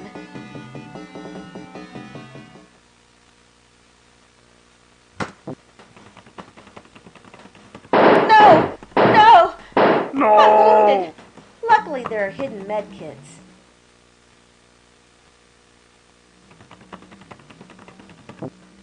I found a med kit.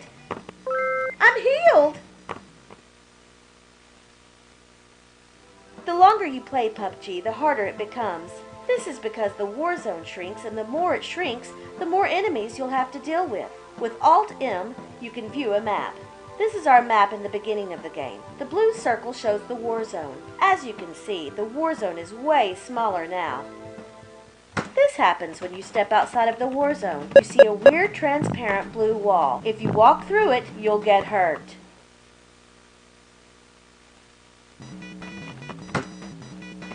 An enemy!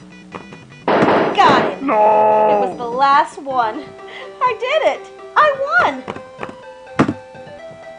Wow! I'm on the leaderboard. I'm going to play this game more often. Online.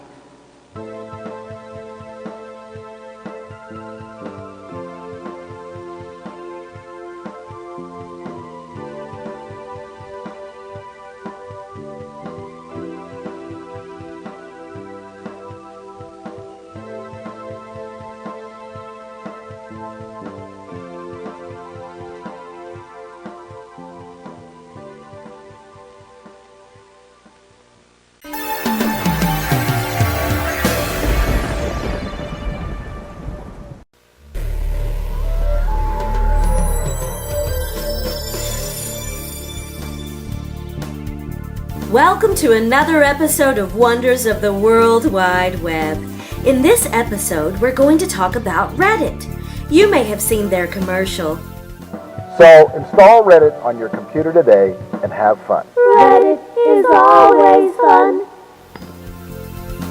But what is Reddit? Reddit is software that allows people to be their own editor. It's very easy. If you want to use Reddit, you'll need a personal computer with at least a CGA card, a modulator-demodulator, and the Reddit floppy disk, which you can order in your local bookstore. Let's start Reddit. After installing the software, I open reddit.exe. It immediately connects to the Reddit network. As you can see, Reddit is loaded. It may look a little complicated, but don't be afraid. Reddit is as easy as changing the channels of your color television. Instead of TV channels, Reddit has subreddits. If you want to know what subreddits Reddit has to offer, type DIR. Reddit will show you a list of subreddits. I want to read news about video games, so I type CD/R/video games. As you can see, I entered the subreddit. It shows a list with all the news about video games. I'm interested in the game City Quest, so I type open/r/videogames/1348. This post includes an Imgur image file, which you can view after installing the free Imgur system file. Press Alt-I to download and view your image. Oh, and if you use Imgur for the first time, you'll have to run a graphic adapter test.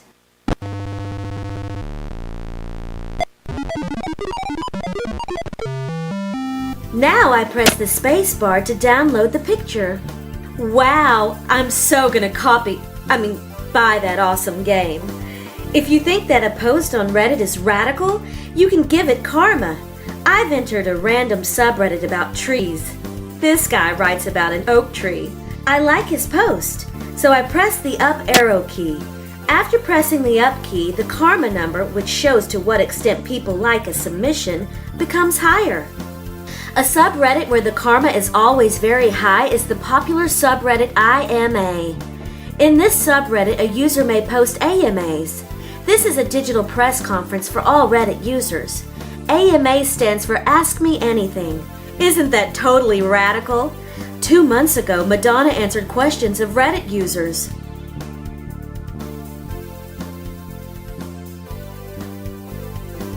And yesterday, President Reagan posted an AMA. Oh, and we'd also like to warn you, If you're using Reddit for the first time, you may be surprised by the weird subreddit groups. But don't worry, Reddit isn't weird. It just attracts weird people with a sick mind. Besides normal people like me, of course. Well, this show has come to an end, so I'm going to post some Reddit posts, because I don't want to be a lurker. See you in the next episode.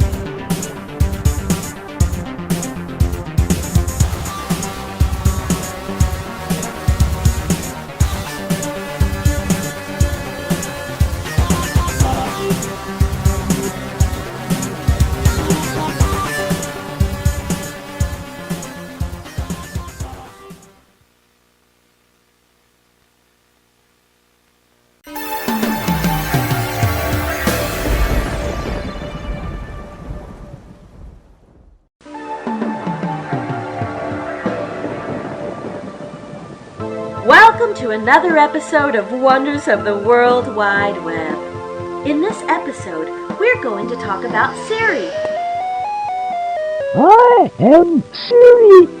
But what is Siri? We all talk to our computer, especially when things go wrong. But with Siri, your computer talks back. Hello. Hello. Siri stands for Speech Interpretation and Recognition Interface. For Siri, you'll need a Mac or personal computer, a sound card that can record audio, like the Kovox VoiceMaster, a microphone, at least 512 kilobytes of RAM, Siri, and a modem. In this episode, we're not going to demonstrate the Apple Macintosh version of Siri. We're going to show you the MS-DOS version. You can start the software by typing SIRI after the prompt. After pressing the Enter key, the software will ask for the sound card. We've already installed the Kovox VoiceMaster. The software asks if we want to change the sound card. I press the N for no. Now I'll have to install the graphics adapter. I select 3 as we have a VGA adapter installed. Now we have to select our modem. We use the Hayes Smart Modem OP2400. Now Siri will start up. On slower computers, it may take a while. I am Siri. Now we can ask Siri any question. Let's start with a simple question. You can only do this when Siri is in listening mode. Siri, what is 2 times 2? Siri is analyzing my sound input.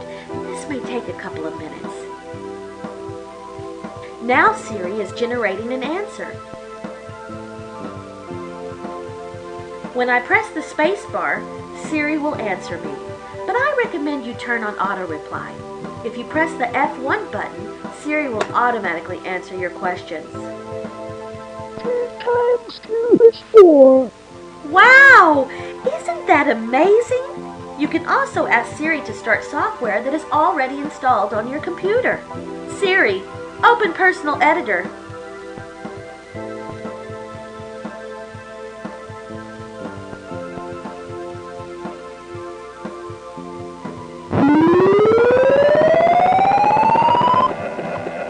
Isn't that wonderful? But wait, there's more. You can ask Siri for information. For this, we're going to need our modem. Siri, what is Michael Jackson's newest album? Now the answer takes longer because Siri needs to contact the network using a modem. Now our question is being uploaded. Siri will give an answer soon. We are now downloading the answer by Siri. This may take a while.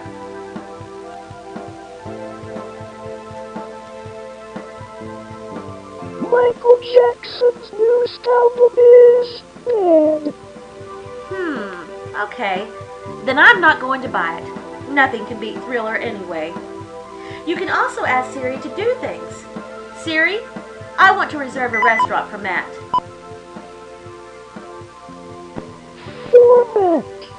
Oh, I think it didn't record the entire sentence. Do you want to format PC hard disk? Yesterday Yes. it worked normally.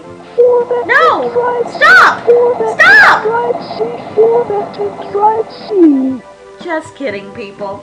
It's not possible to erase your files with Siri. But sometimes, Siri doesn't give you the answer you're looking for. Siri, what is a cannibal? We find the cannibals are a British man formed in Birmingham, England in 1984. Examples of questions. Siri, where does Alf live? Alf lives on Melmac, located in the Andromeda Galaxy. Siri, what is Nirvana's first album? Nirvana's first album is The Story of Simon Sinister, 1967. Siri, what is the coolest German song? The coolest German song is Agent of Liberty by Mike Marine. Siri, what is the 9th planet from the Sun?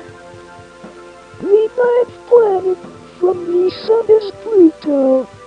Isn't that wonderful? Siri, what is your favorite TV show? My favorite TV show is Wonders of the World Wide Web. Good answer. See you next episode. Online. Thank you for watching this video. Please subscribe.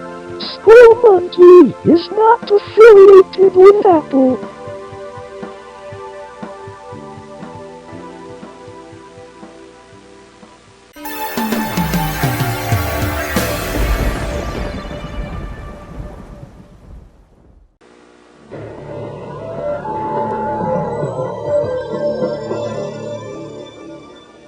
Welcome to another episode of Wonders of the World Wide Web, your map to surf the web.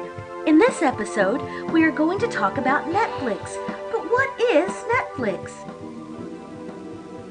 Netflix stands for Network Flix. It is the video store of the future today.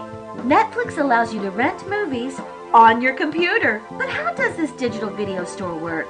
First of all, you'll need a fast multimedia computer with a modem and a hard disk with a capacity of at least 500 megabytes. You'll need a subscription to an internet service provider as well. We also recommend to use the software DriveSpace. To use Netflix, you'll need a subscription. Step 1. Open your web browser and enter the address bar http://www.netflix.com. Step 2. Press the enter key. Step 3. Click on the button Subscribe Today. Step 4. Fill in the form and click on Subscribe.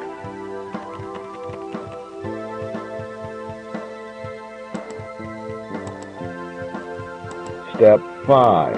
After only a couple of weeks, you'll receive your Netflix username and password. It comes with a poster, an installation diskette, a CD-ROM with a huge catalog, and a bag of microwave popcorn. Put the installation diskette in your computer. Step 6. Open Setup .bat. It will quickly copy the software to your hard disk. If everything worked, you'll see a new icon on your desktop with Netflix. Step 7. Click on the Netflix icon. Type your username and password and click on Login. Step 8. Congratulations! You can select a movie now. I want to watch a European movie, so I select the genre European. You can even select a subgenre. I select mime. As you can see, there are a lot of results. Mimique seems like a good movie. I select this one and confirm with next. Step 9. Now you see two options, streaming or smart streaming. Only use streaming if you have a powerful computer and are connected to a very fast network, like a university network. Streaming is watching while you download. Our connection isn't fast enough, but we'll still give you a demonstration of the movie Mimique. As you can see, the image quality is very low. We only see one image per second. But what does the video look like when we smart stream it? Well, we did that yesterday, and it looks this way.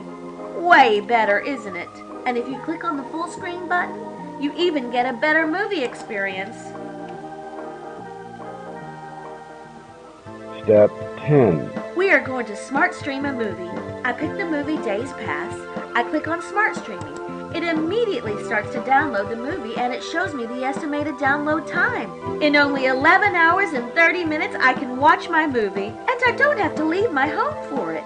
Step 11. In the meantime, you can just use your computer. I'm currently working on my first novel.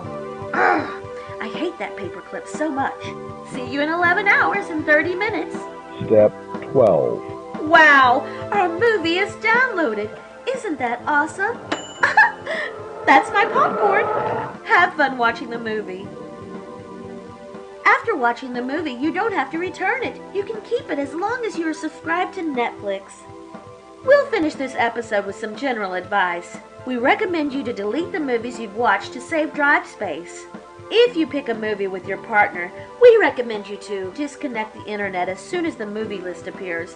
A study from Dutch Utrecht University shows that partners need 1,845% more time to pick a movie. Oh, and when you Netflix and chill, please always do it safely. Always use protection. I recommend Norton Antivirus. It protects you against hackers who try to steal your Netflix password. See you next episode online. Thank you for watching. Please subscribe and we'll make more videos.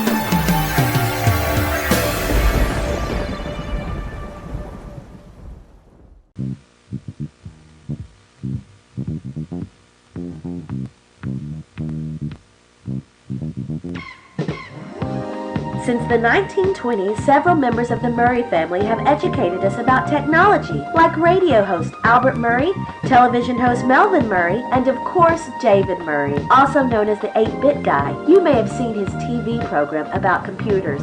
But did you know that David Murray is building a real dream computer? The Dream Computer 640, also known as DC 640, is going to be the best home computer ever made. It will be on the market soon, but we can already give you a little bit of what you can expect. The DC 640 is the fastest 8-bit computer. It has a CPU with a clock speed of almost 5 megahertz. This is possible because of superior PX2 chip technology. The DC 640 has a high-quality built-in keyboard with a separated numeric keyboard. I love those colors. The DC 640 has 640 kilobytes of RAM. That is 10 times as much as the Commodore 64. The DC 640 has a built-in digital software controllable alarm clock that also works when the computer is turned off. The graphics of the DC 640 are amazing. It has 16 colors in normal modes and 32,768 colors in Jim Leonard mode. Because of the SSID chip, Super Sound Interface device, the sound quality of the DC 640 is amazing.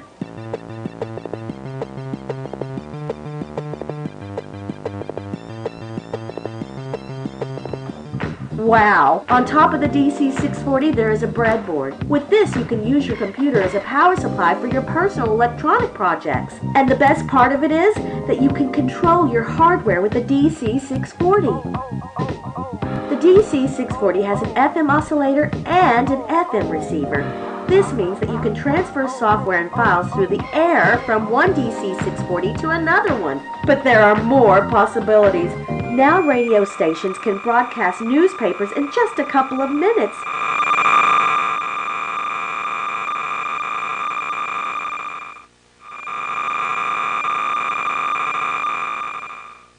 And if you have more DC 640s in your house, you can chat by using your keyboard. Isn't that amazing?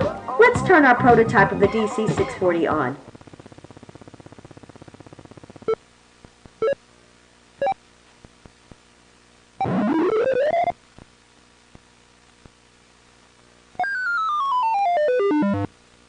Now we are ready to go. When I type random letters, the computer says syntax error. This is because it only understands DC 640 Basic, which looks like this.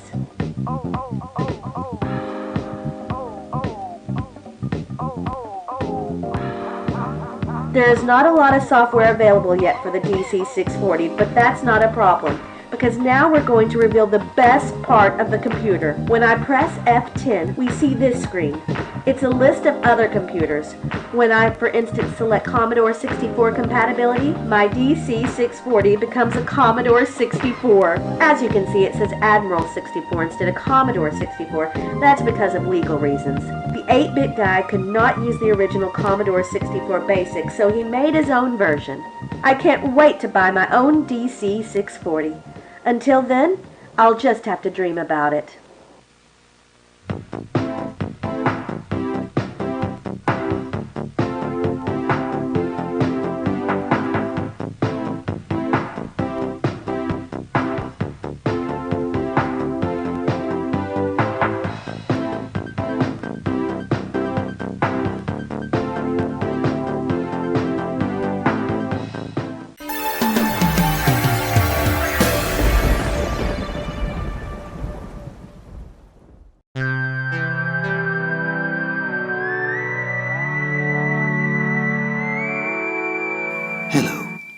I'm Bob Ross, and I'd like to welcome you. First of all, let me take just a moment to thank you for watching this show. For the ones who are new with drawing in ASCII, don't worry, it's very easy. To draw in ASCII, you need a text editor that supports colors, a personal computer, and a keyboard. We're gonna make the entire drawing using these alt codes. Let's start with something that makes us all happy. The sky. With some Viagra blue, I'm gonna draw the sky. Don't worry to press your keys too hard.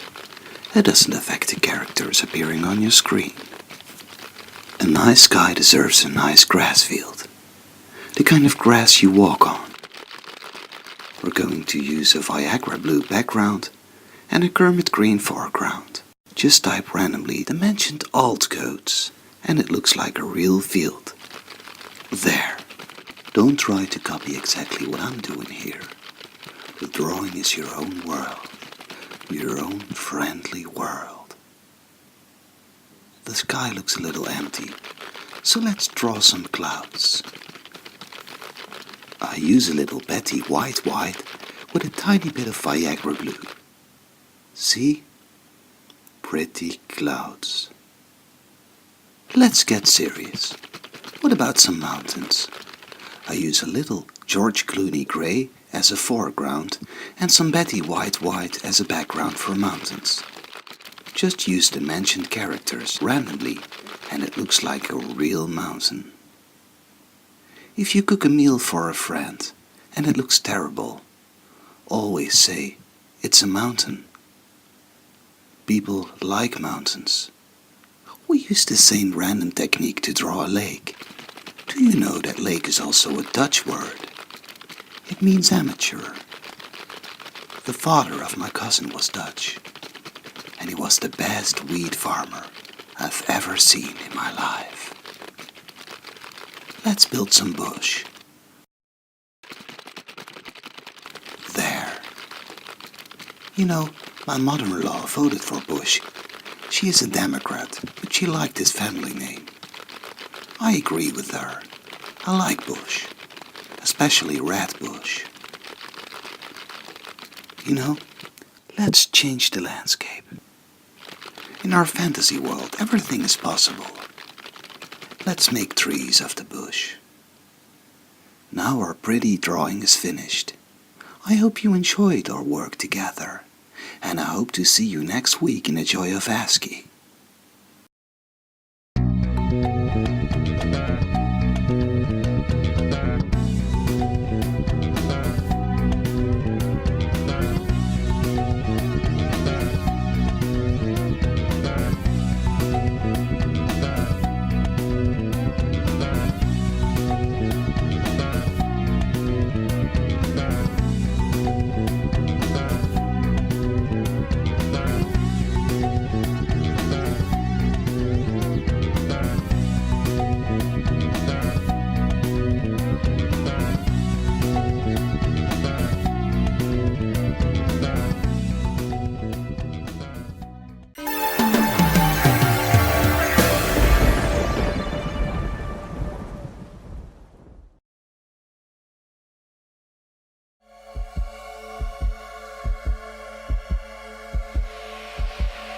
all representatives to the United Nations.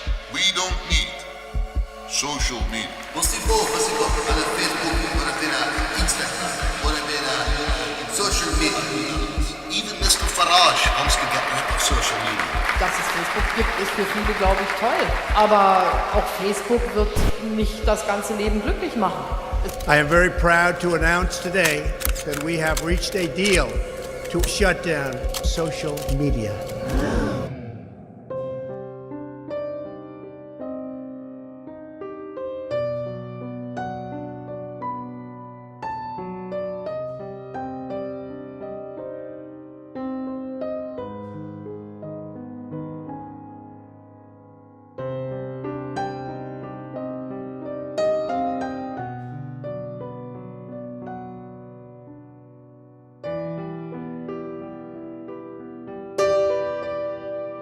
Everyone remembers the day that social media died. That October day when every world leader enacted a permanent ban on all social media around the world.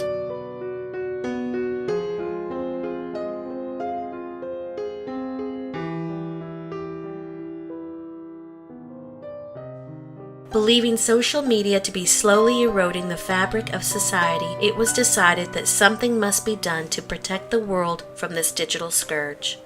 For the first time in history, politicians from all over the world agreed with each other. That's when the challenges began.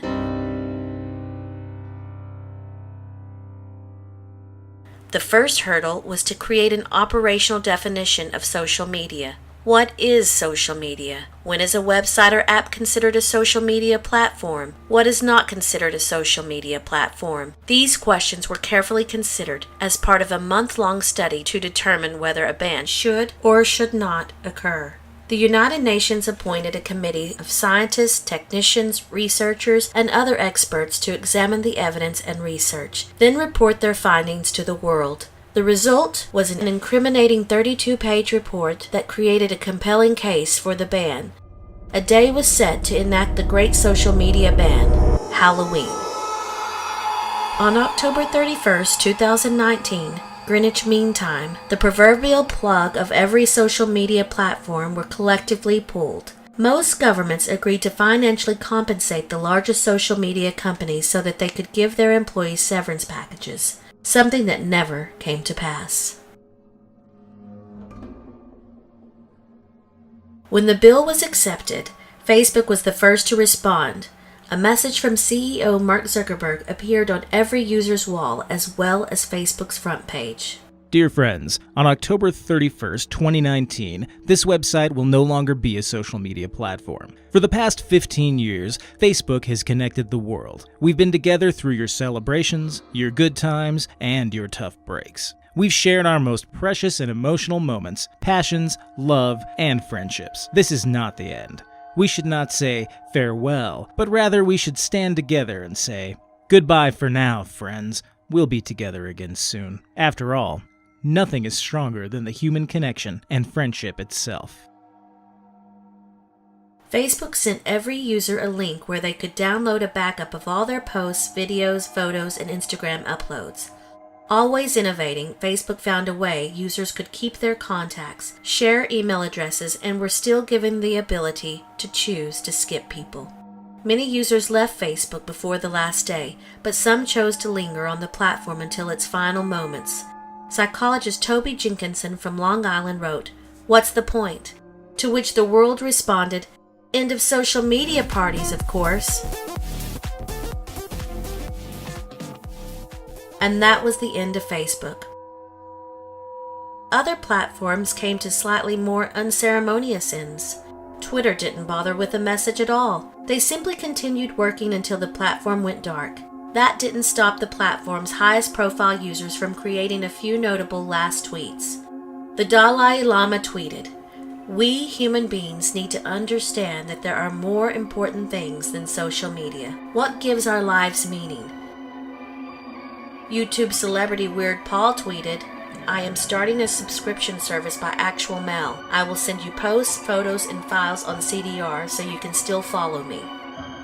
Rihanna tweeted, "There ain't nothing here for me. There ain't nothing here for me anymore, but I don't want to be alone." Noam Chomsky tweeted, "I won't miss social media. Sometimes social media are used for constructive purposes, but they have also become major forces for undermining democracy."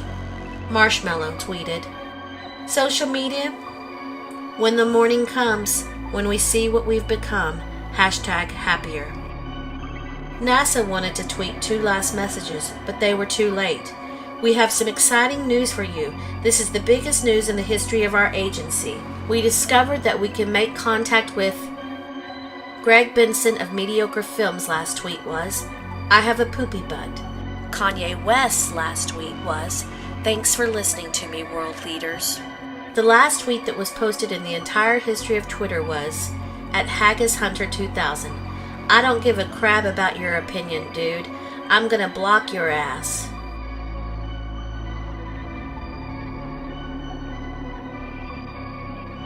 On October 31st, Greenwich Mean Time, social media went from this to this. Some social media platforms survived. They just had to get rid of some of their functions. The effects immediately manifested themselves on the general population. Pubs and bars were busier than usual, traffic flooded the roads, people sent more emails than ever before, and companies began exploiting the ban for commercial purposes, to the surprise of absolutely no one.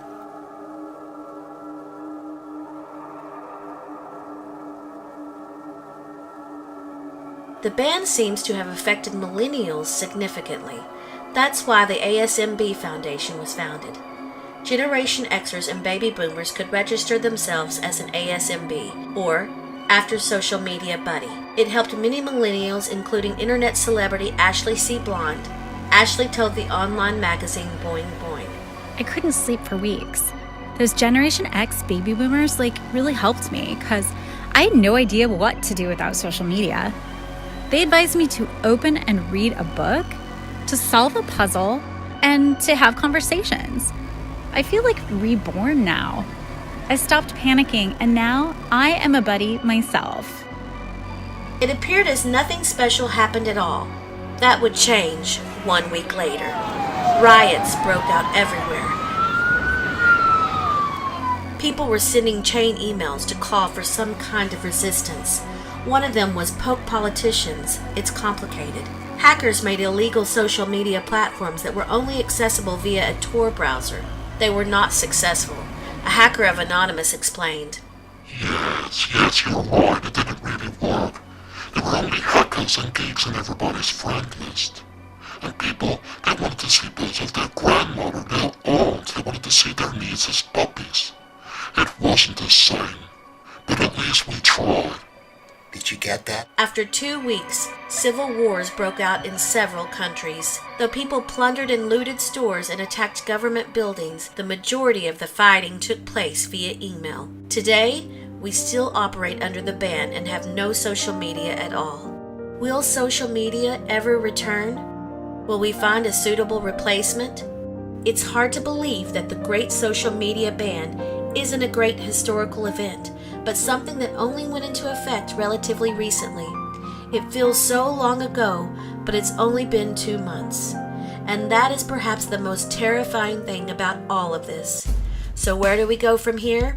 It's difficult to say. For now, stay strong, vote wise, be kind to each other, and never forget that the world can be a better place online.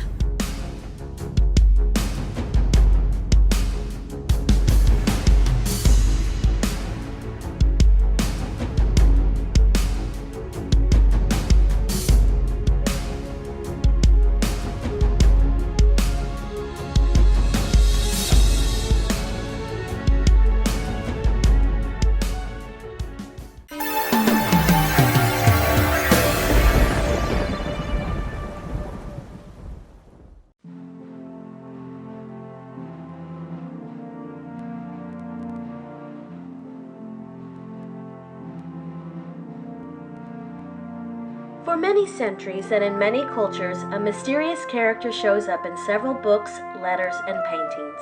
This character did the most peculiar things and gave away money to people. In ancient Rome, they referred to him as Dominus Bestia, which is Latin for Mr. Beast.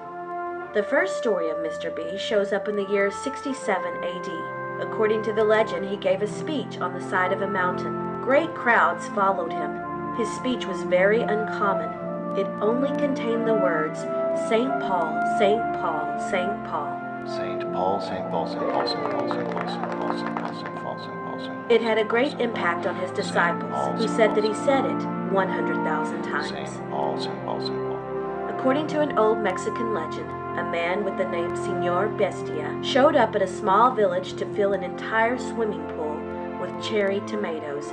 After that, he left. This story even inspired the Dutch artist Vincent van Gogh. As you may know, Van Gogh didn't use a lot of red in his paintings, but for this painting, he even made his own paint from red poisonous berries. Unfortunately, he accidentally licked his fingers. The poison affected his nervous system, including his brain. It literally drove him so insane that he chopped off an ear. The British professor Stephen Cathedral believes that the tales of Robin Hood are based on the story of Mr. Beast. He could be right. Both legends have in common that the heroic characters give money to the poor. Mr. Beast gave money to the poor, just like Robin Hood. There is one difference. Mr. Beast didn't steal from the rich. He asked local inns, bakeries, and other companies for money to sponsor his good deeds. There are also many short, not very well documented, legends about Mr. Beast. According to one manuscript, he stayed an entire day underwater without dying. An unknown artist made a painting about this, and it said that this story inspired Jules Verne to write his famous science fiction novel, 20,000 Leagues Under the Sea. Another legend came from an anonymous diary. It said he bought everything in a store. The most recent story of people who encountered Mr. Beast is from the 1800s. Several people wanted to buy a horse and carriage in a town in North Carolina. The seller, a gentleman who introduced himself as Mr. Beast, sold them for 1 penny each. Some people even received money with their horse and carriage. We know for sure that this story really happened because an advertisement was published in a local newspaper. There is even a photograph of the man who claimed he was Mr. Beast. According to the Belgium Urbanus research platform, even the St. Nicholas legend is based on the story of Mr. Beast. St. Nicholas, who became the model for Santa Claus, left oranges for the poor. Mr. Beast did this with cherry tomatoes. St. Nicholas, or Santa Claus, gives away presents. Mr. Beast did this as well. In one of the St. Nicholas traditions, St. Nick has a helper, a devil-like character named Krampus, who looks like a beast. And Santa Claus is also not alone. He has reindeer, and a reindeer is a beast. And what word is close to beast? Well, feast. So does this mean that Santa Claus is Mr. Beast? We can only hope. We're going to hang our stockings in front of the fireplace in hopes that Mr. Beast shows up. Because if there is one thing that we've learned from history, it's that as long as we believe in Mr. Beast, he is real.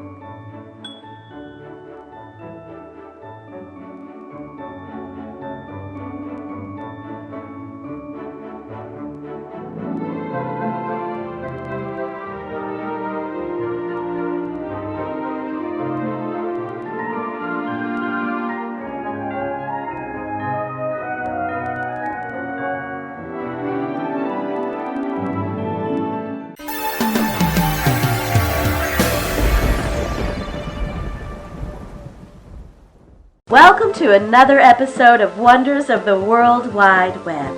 In this episode, we're going to talk about the Samsung Galaxy Fold. But what is the Galaxy Fold? The Galaxy Fold is a revolutionary mobile telephone. It will be for sale in a couple of months. The phone will be available in 4 colors: erudite black, divine silver, plutonium green, and adjective blue. The phone will only be available for people who pre-order through the internet. For this, you'll need an email address, though. The website hotmail.com can give you a free email address. Oh, we have the wrong Hotmail. Yes, this is the Hotmail we need. Setting it up is easy and can be done in any cyber cafe. Although the phone looks like an ordinary modern mobile phone, it has a hidden secret. When you flip the keypad and turn your phone to the horizontal position, it will combine your screen with two hidden screens, making it one large screen. Wow! The screen has a resolution of 195 by 96 pixels. That's 18.7 kilopixels. The screen opens an entire world full of new possibilities. For instance, you can read SMS text messages for up to 3 friends on one screen. And did you know that the Galaxy Fold comes with a WAP browser? WAP sites, not to be confused with websites, are internet pages for mobile phones. And yes, you can view 3 pages at once. Perfect for recipes, visiting the WAP page of a rock star, viewing a map, booking a clown birthday party, downloading ringtones.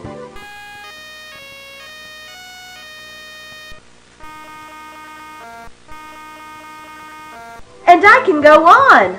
In contrast to other mobile phones, the Galaxy Fold has 2 batteries and allows you to have up to a 5-hour phone conversation. Wow! But 2 batteries can also have disadvantages. The good news is that there's always a screen left to provide you with information. But wait, there's more. With the Galaxy Fold, you can use 3 functions at the same time. Now I'm playing a game while I'm texting my grandmother and browsing a WAP page. We surely live in the future. See you in the future, online.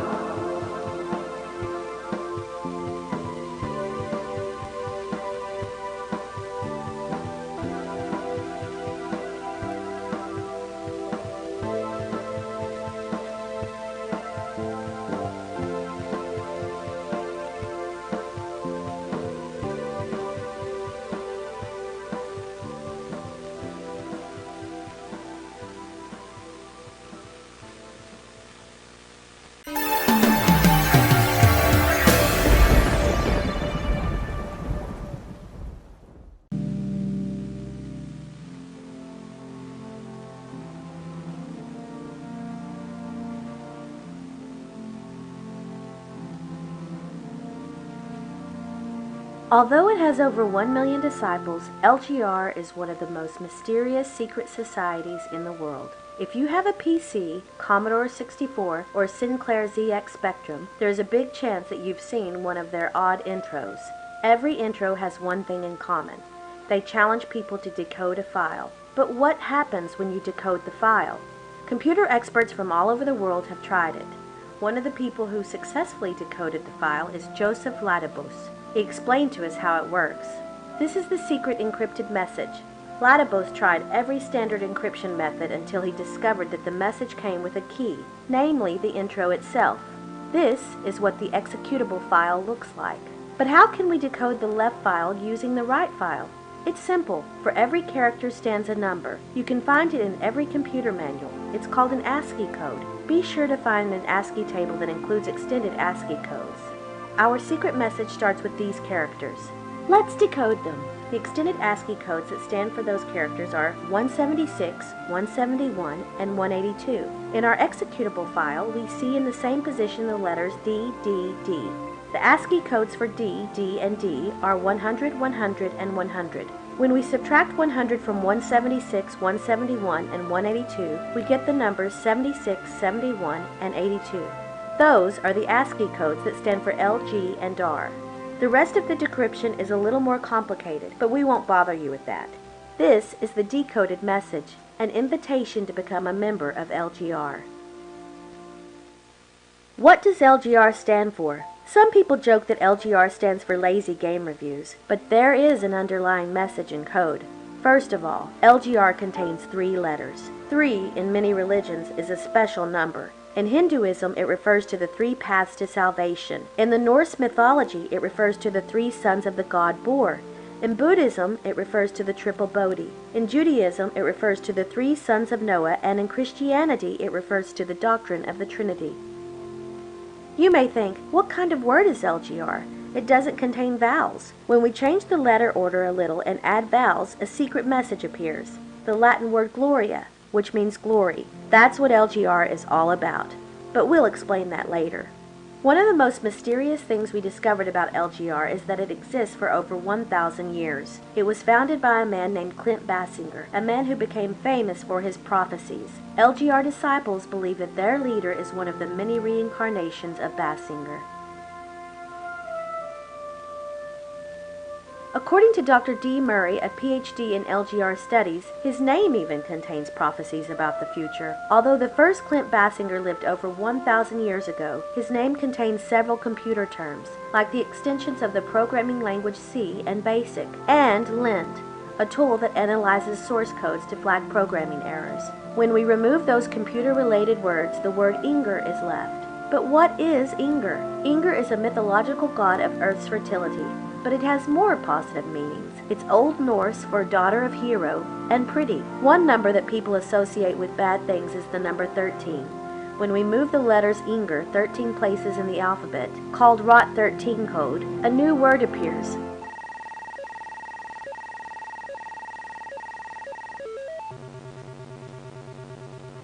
Vatra. Vatra means fire in several Eastern European languages, so the name Clint Basinger symbolizes two opposites, heavenly things versus bad things. This is LGR's mission, exploring glorious and less pleasant elements in human culture. In modern words, reviewing. But what about those computer terms? That's not a coincidence. The 15th reincarnation of Clint Basinger is the first one to review software. A couple of years ago, he reviewed the game E.T. He didn't like it, and rumor has it that the founder of Atari is a member of the Order of LGR and decided to ritually bury unsold E.T. cartridges. Of course, this is an urban legend. Reviewing games was also popular among earlier reincarnations of Basinger. Obviously, they didn't have computer games, but they did have board games. Basinger reviewed the game Checkers. He was hoping for a chess type of game, but he was very disappointed. Many reincarnations of Clint Basinger reviewed hardware as well, like the devices of Leonardo da Vinci. We believe that LGR symbolizes the meaning of life. Think about it. Our entire life is one big review. Kindergarten teachers, school teachers, college professors, managers, everybody reviews you. Even after you die, people will give you a review, if you were a good or bad person. We hope that LGR keeps reviewing. Thank you for watching.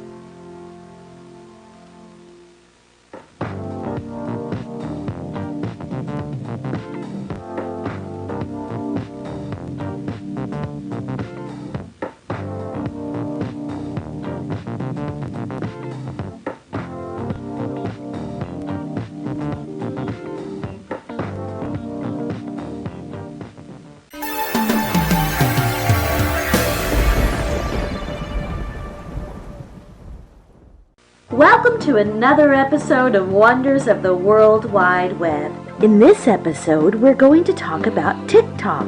But what is TikTok? TikTok is software that allows you to show yourself to the world. All you need is a personal computer with a graphics adapter that supports at least 16 colors. You also need the software TikTok. Are you uncomfortable in situations in which you are not the center of attention? Do you display rapidly shifting and shallow expression of emotions? Do you show self-dramatization, theatricality, and exaggerated expression of emotion? Well, then I have good and bad news for you. The bad news is that those are the most important symptoms of the histrionic personality disorder, aka attention-seeking disorder. The good news is that there's a cure. TikTok. But how does it work? Step 1. Install the TikTok software on your computer. Step 2. Ask someone to film you with a video camera. We filmed Susie.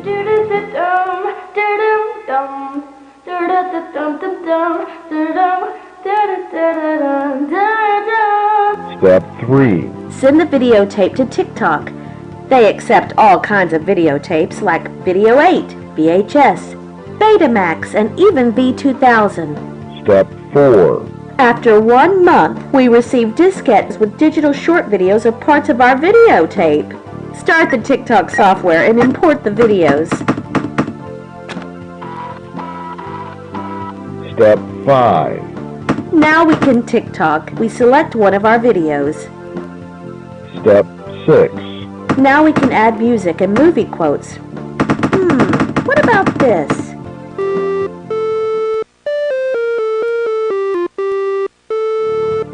Step 7. The final step. When you make your video, you can share it with friends on a diskette.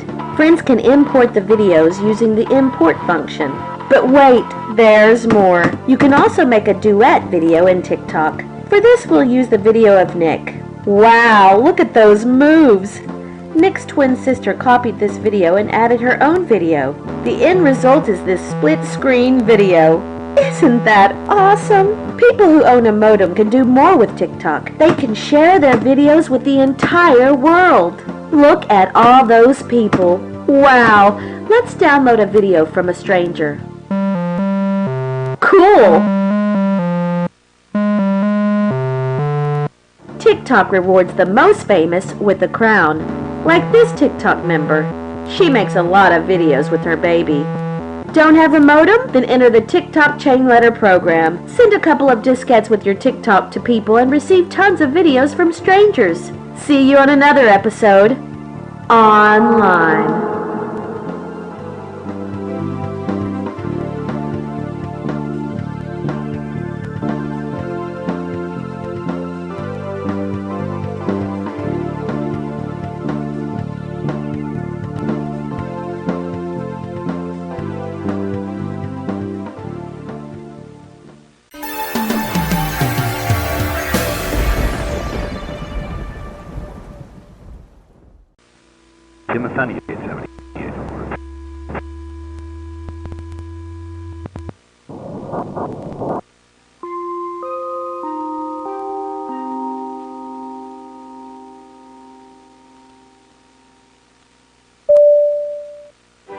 Welcome on board and congratulations!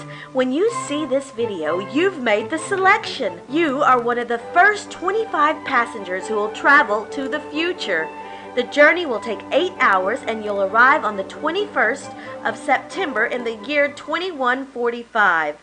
For security and confidentiality reasons, you have not received instructions before now. Please allow us to inform you about everything you should know about time traveling. The easiest way to explain what time travel is to compare it with traveling in distance. Most people experience traveling in distance as follows. You are traveling when you move from point A to point B.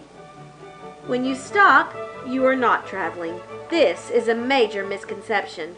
People cannot stand still. We are always traveling. Even if you don't move between point A and point B, you are moving at the speed of close to 1,000 miles per hour because our planet Earth rotates on its axis.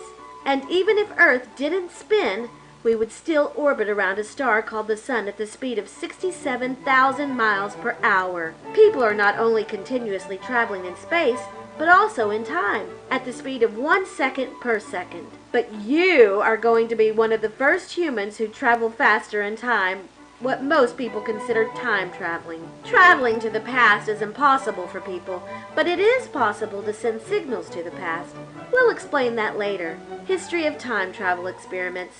In the late 1930s, one of the first radio telescopes received an unusual signal from space. After a couple of years, a team of scientists discovered that it was a message from the future. The message contained instructions to build a time machine. Under the command of President Roosevelt, scientists who worked for the United States Air Force started to develop the first time machine. It was finished in April 1947. The first test, on July 8, 1947, caused an explosion. The time machine exploded in the neighborhood of Roswell, New Mexico. Nobody got hurt. We presented it as a failed weather balloon experiment, but many people believed that it was a crash flying saucer. In 1954, the first plant was sent to the future, Finger Plant Chuck. This was a successful experiment. In 1975, the first dog was sent to the future. The dog was called Albert Leica. Albert Leica arrived alive, but died in seconds. What went wrong? The scientists expected that the dog would disappear in 1975 and move to the future to an empty room. They made one big mistake. The empty room was not empty. An empty room contains air, and air is a mixture of nitrogen, oxygen, argon, carbon dioxide, several other gases, and water vapor. So, the air would end up in the entire body of the dog, including the veins. The air bubbles in the arteries caused arterial air embolism, which immediately caused a heart attack. In 1975, they did another experiment with the dog Albert Lake 2. The arrival gate in the future was entirely vacuum sucked, and the first dog who traveled to the future brought his own air. The experiment passed. The dog was alive and healthy. In the meantime, we've sent several mammals to the future, and every experiment since 1975 was successful. So your journey will be very safe. Time travel techniques. There are several ways to travel in time. Some are very difficult, but not impossible in the future, like reaching the speed of light, using Einstein-Rosen bridges, also known as wormholes, flying near a black hole, and flying nearby huge planets. Luckily, as I mentioned earlier, we've received information from the future to build a time machine. This device works with cabin-based time dilation technology. It's too hard to explain how it works, but in the future you'll receive a 4-year training to understand it. The biggest challenge that the inventors of the cabin had to overcome was distance. Imagine that this is you, traveling 2 weeks into the future. Now you are time traveling. You are moving faster in time, but the planet is orbiting around the sun. So you would arrive in the right time, but not in the right place. Messages from the future. As mentioned before, we know how to build a time machine because we received messages from the future. You may have wondered earlier, why didn't they warn us that the first time machine would explode? Why wouldn't they warn us that the first dog would die? It's because it would end up in another reality, another timeline. Imagine that we send a flower to the future with our time machine. The people in the future can send us a signal to confirm that they received the flower. What they can't do is send their message to the time before we've sent the flower, because the future that received the flower is not made in the time before the flower was sent. The message would end up in a different timeline. Because of this phenomenon, the grandfather paradox doesn't exist. You may know the grandfather paradox from science fiction stories like Ancestral Voices by Nat Schnackner, published in 1933.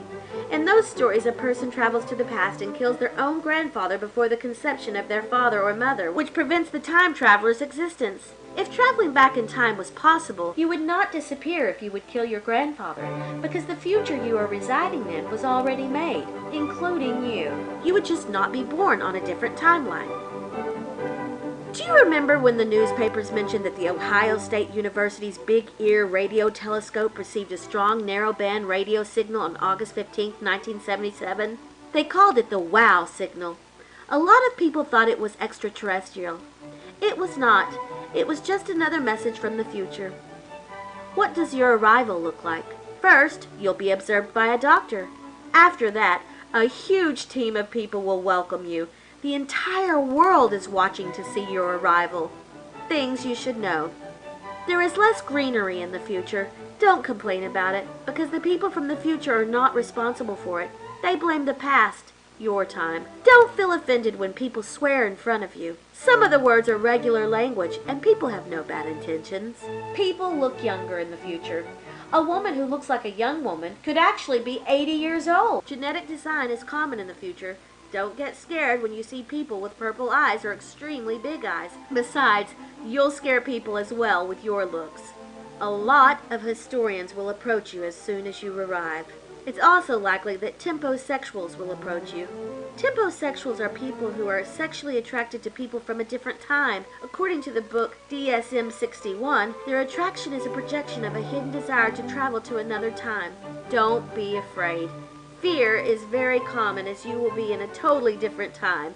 Everything is new, but you are safe and don't have to worry. Now we give the floor to Lieutenant General Dr. W.P. Petrolsky, who answers some expected questions. Question: will I become a time travel tourist? No. A tourist goes back home after visiting a different place, or in our case, a different time. You will become a permanent resident of the future.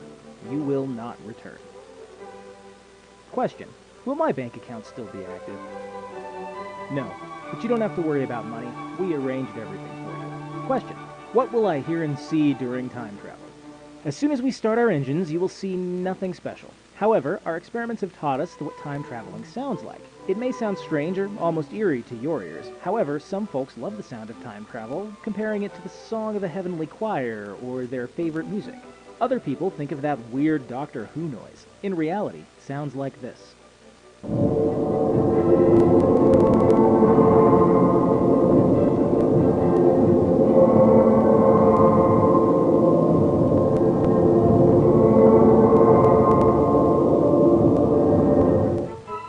Question: what happened to the people who didn't make the cut?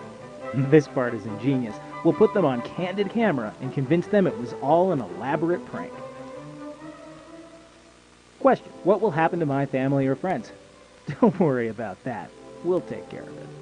Question: when will I meet the other 24 time travelers? You will meet them shortly after you arrive. Well, the instructions end here. If you want to read more about your journey, read the book that is under your seat. Enjoy your journey.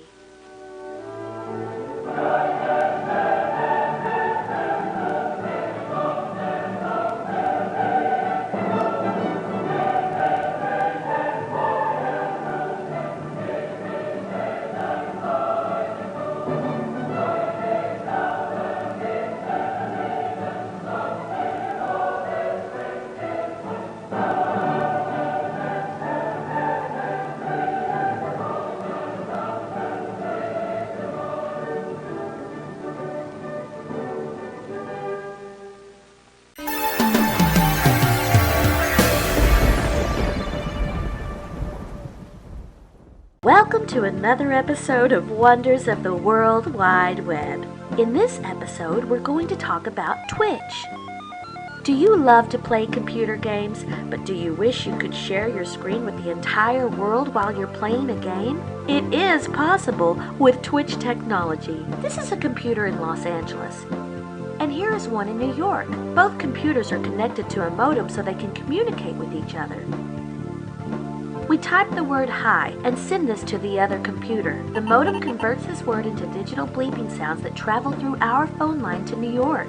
The other computer's modem receives the bleeping sounds and converts it back to hi. What if we want to share the entire screen instead of just a single word? Let's try it with this game, Pack Person. As you can see, it works, but it's not very fast. After 20 minutes, our team in New York has only received one image of our screen. It takes longer because an image file contains a lot of data. This is what that data of an image file looks like. No wonder that takes so long. The engineers of the company Twitch made a system that can do this faster. Way faster.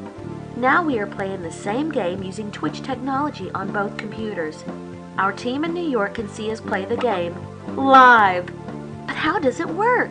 It is possible with a little Twitchcraft. When I press the left arrow key, the Twitch system will only send the key press to the other computer instead of an entire screen. When I press the right arrow key, it will send that key press. A key press is just one byte of data, like the letter L or R. But what if you don't have any computer game on your computer installed? Can you still watch them? Yes, you can. You don't have to purchase them because Twitch comes with a free version of every Twitch-compatible game that you cannot play. Did you know that there are already 25 games that you can watch on Twitch? We'll give you a demonstration. First, we start Twitch. When we start Twitch, it automatically connects to the Twitch network. When you see connected on the top of your screen, you are connected. Now we can browse. I press F1 to browse. Now I press 1 for games. I want to see channels for the game Pack Person, so I press 4. Now you see a list of available channels. Ah, I see that Son of a Twitch is online. We've already shown you a stream of Pack Person. Let's show you another Twitch broadcast. The young Twitcher Weird Paul from Pittsburgh proves that Twitch is for all ages. He's also a Mick Jagger impersonator. Hi, Mick. Hi, Paul. Show us a game you play. Wow, that's a weird game. Catchy game music, though. Wouldn't it be great if we could communicate with him and other watchers? You can! If you press Ctrl T, you will go to chat mode. You can share your thoughts with up to 15 other watchers. You can't see the game screen when you chat, but when you press Ctrl T again, you'll go back to the game. Not into games? Don't worry, there are a lot of tubular IRL, in real life, channels, like this one. Looks like somebody is typing a novel. I have no idea what this is. I know that one. I saw it on television. Or this one. Wow, somebody is formatting their hard disk. Hey, what happened to my computer? I f***ing hate this.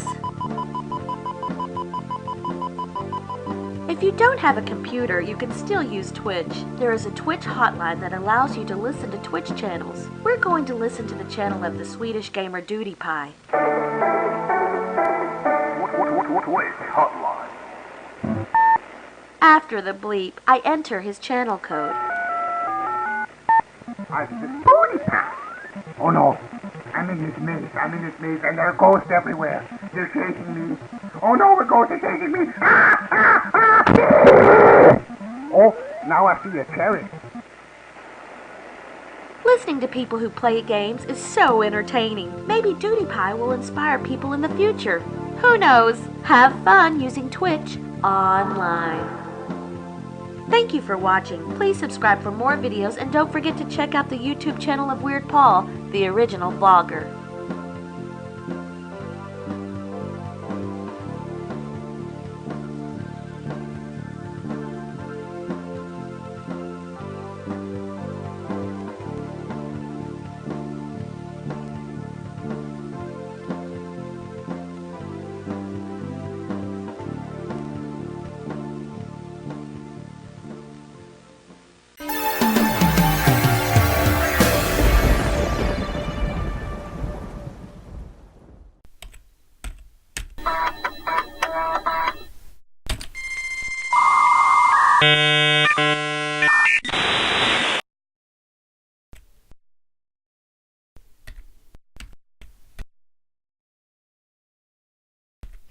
Hey, babe.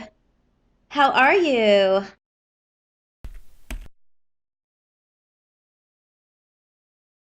Hey, babe. How are you?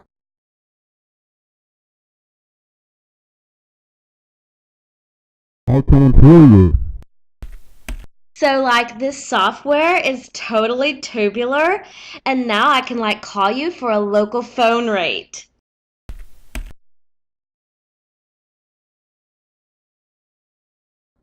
So, like, this software is totally tubular, and now I can, like, call you for a local phone rate.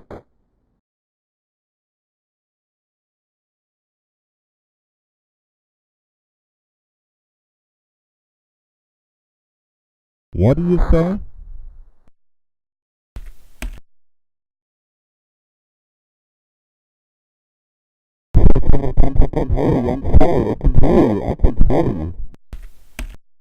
Hello? Like, are you there? Hello?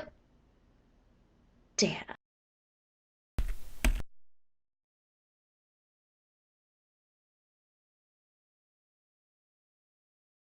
Hello? Like, are you there? Hello?